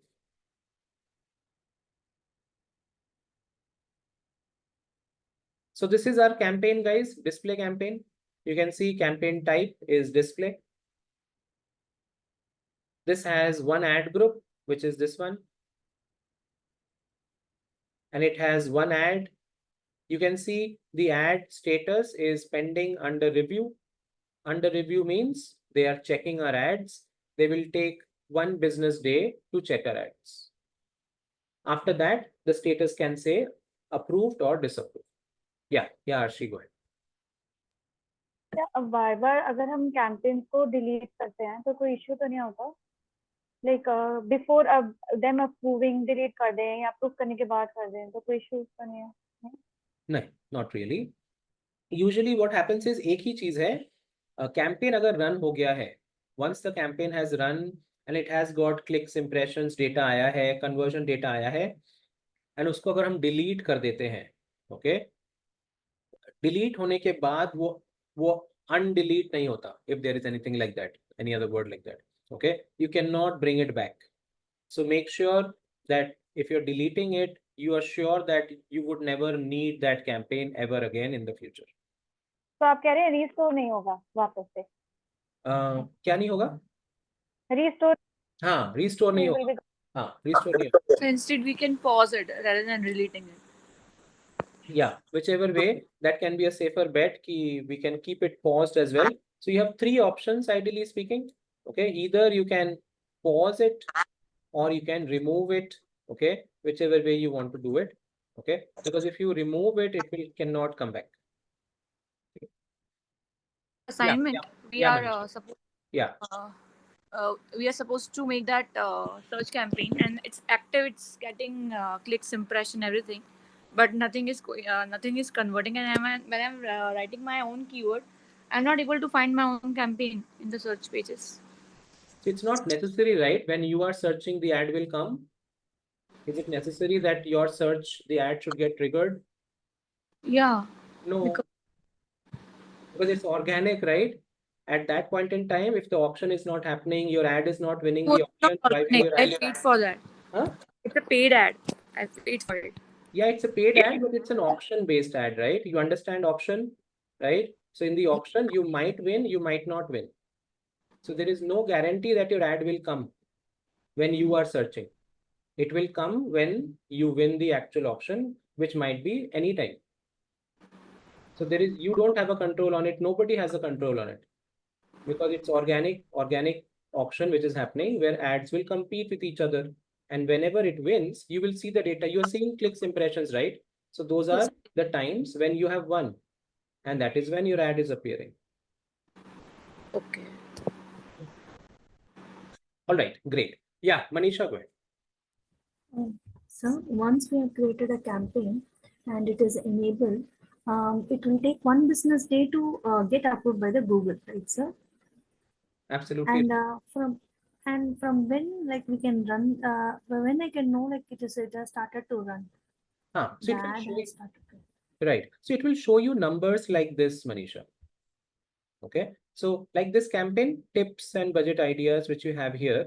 So it is showing you impressions were 24,766. What does this mean? That these many times my ad from this campaign won the auction and the ad appeared on the Google network. Okay. And then it shows 479 clicks, which means out of these many times, 479 times users clicked on those ads. So like this, data will start showing up. So when data starts showing up, it means your ads are winning the auction, it is running, people are clicking on it. So all that will reflect over here. Otherwise, it will stay like this, 0, 0, which means the ad is not running anywhere. It is not winning any auction. It will show as 0. So if we run for a week, like we'll get a status, we'll get a idea of how our ads work, right, sir? Yeah. So usually does not take a week also. You can say under 3-4 days odd. If it's a known business, it's something not very unique business, some business which has worked before in the past as well. Data will start showing up in 3-4 days odd. Unless Okay, if I set, we have done, yeah. If I set the budget as 100 rupees per day, for example, and already I have updated the amount to 500, as you said before, sir. So will it be like taking the amount from the main balance, like after a day also? Will it be taking the main balance from?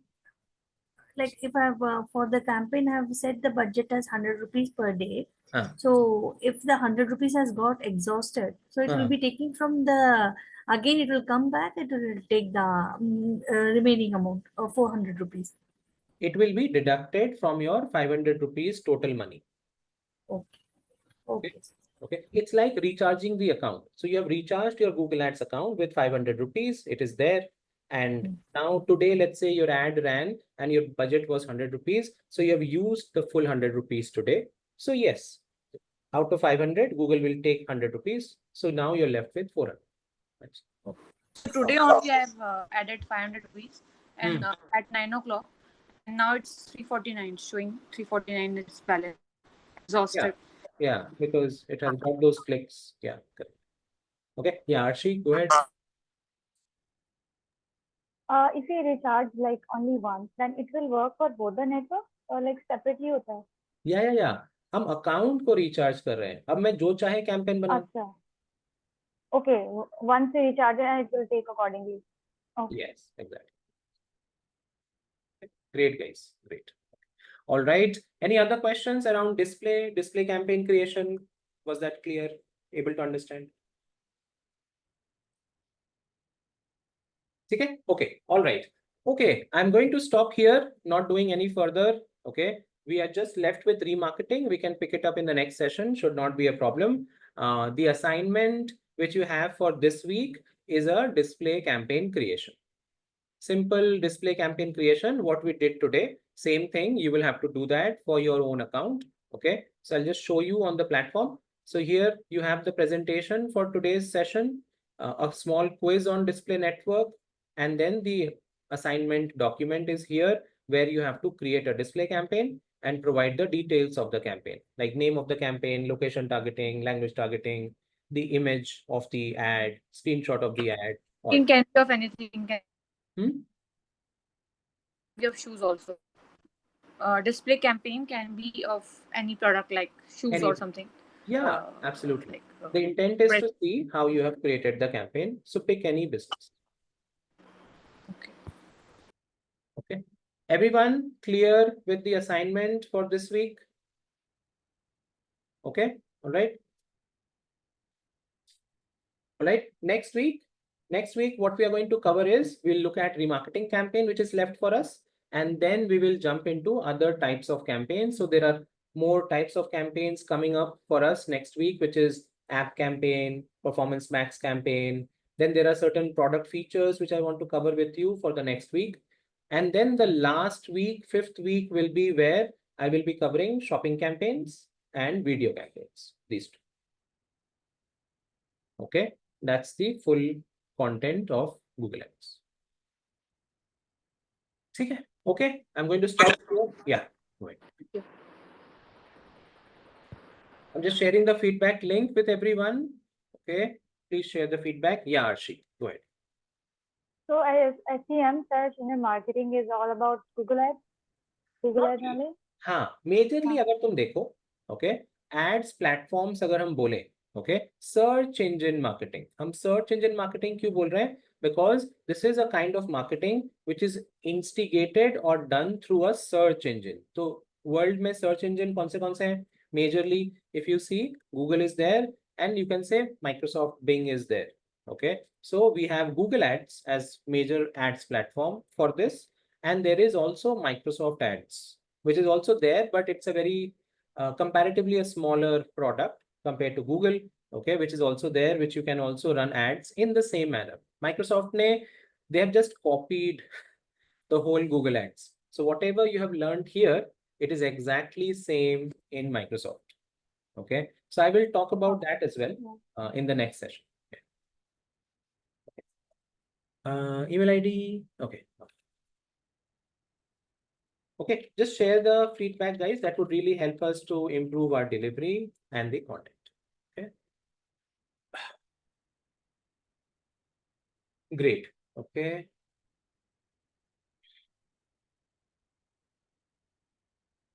I hope everyone is able to fill up this form.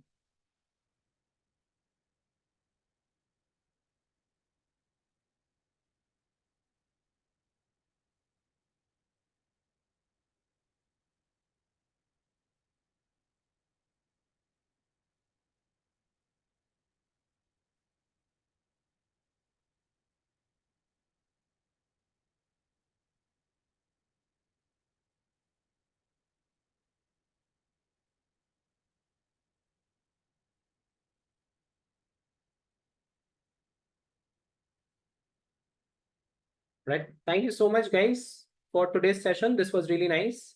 Okay. I will be seeing you guys next Saturday, same time. Okay. And we'll continue further from there. In the meanwhile, if you have any questions, just make a note of it so that we can discuss those before the session in the next one. Okay. Thank you, Riken. Thank you so much. Thank you. Thank you, Arshi. Thank you so much. Thank you, Nikita. Thank you so much. Thanks a lot, Manisha. Thank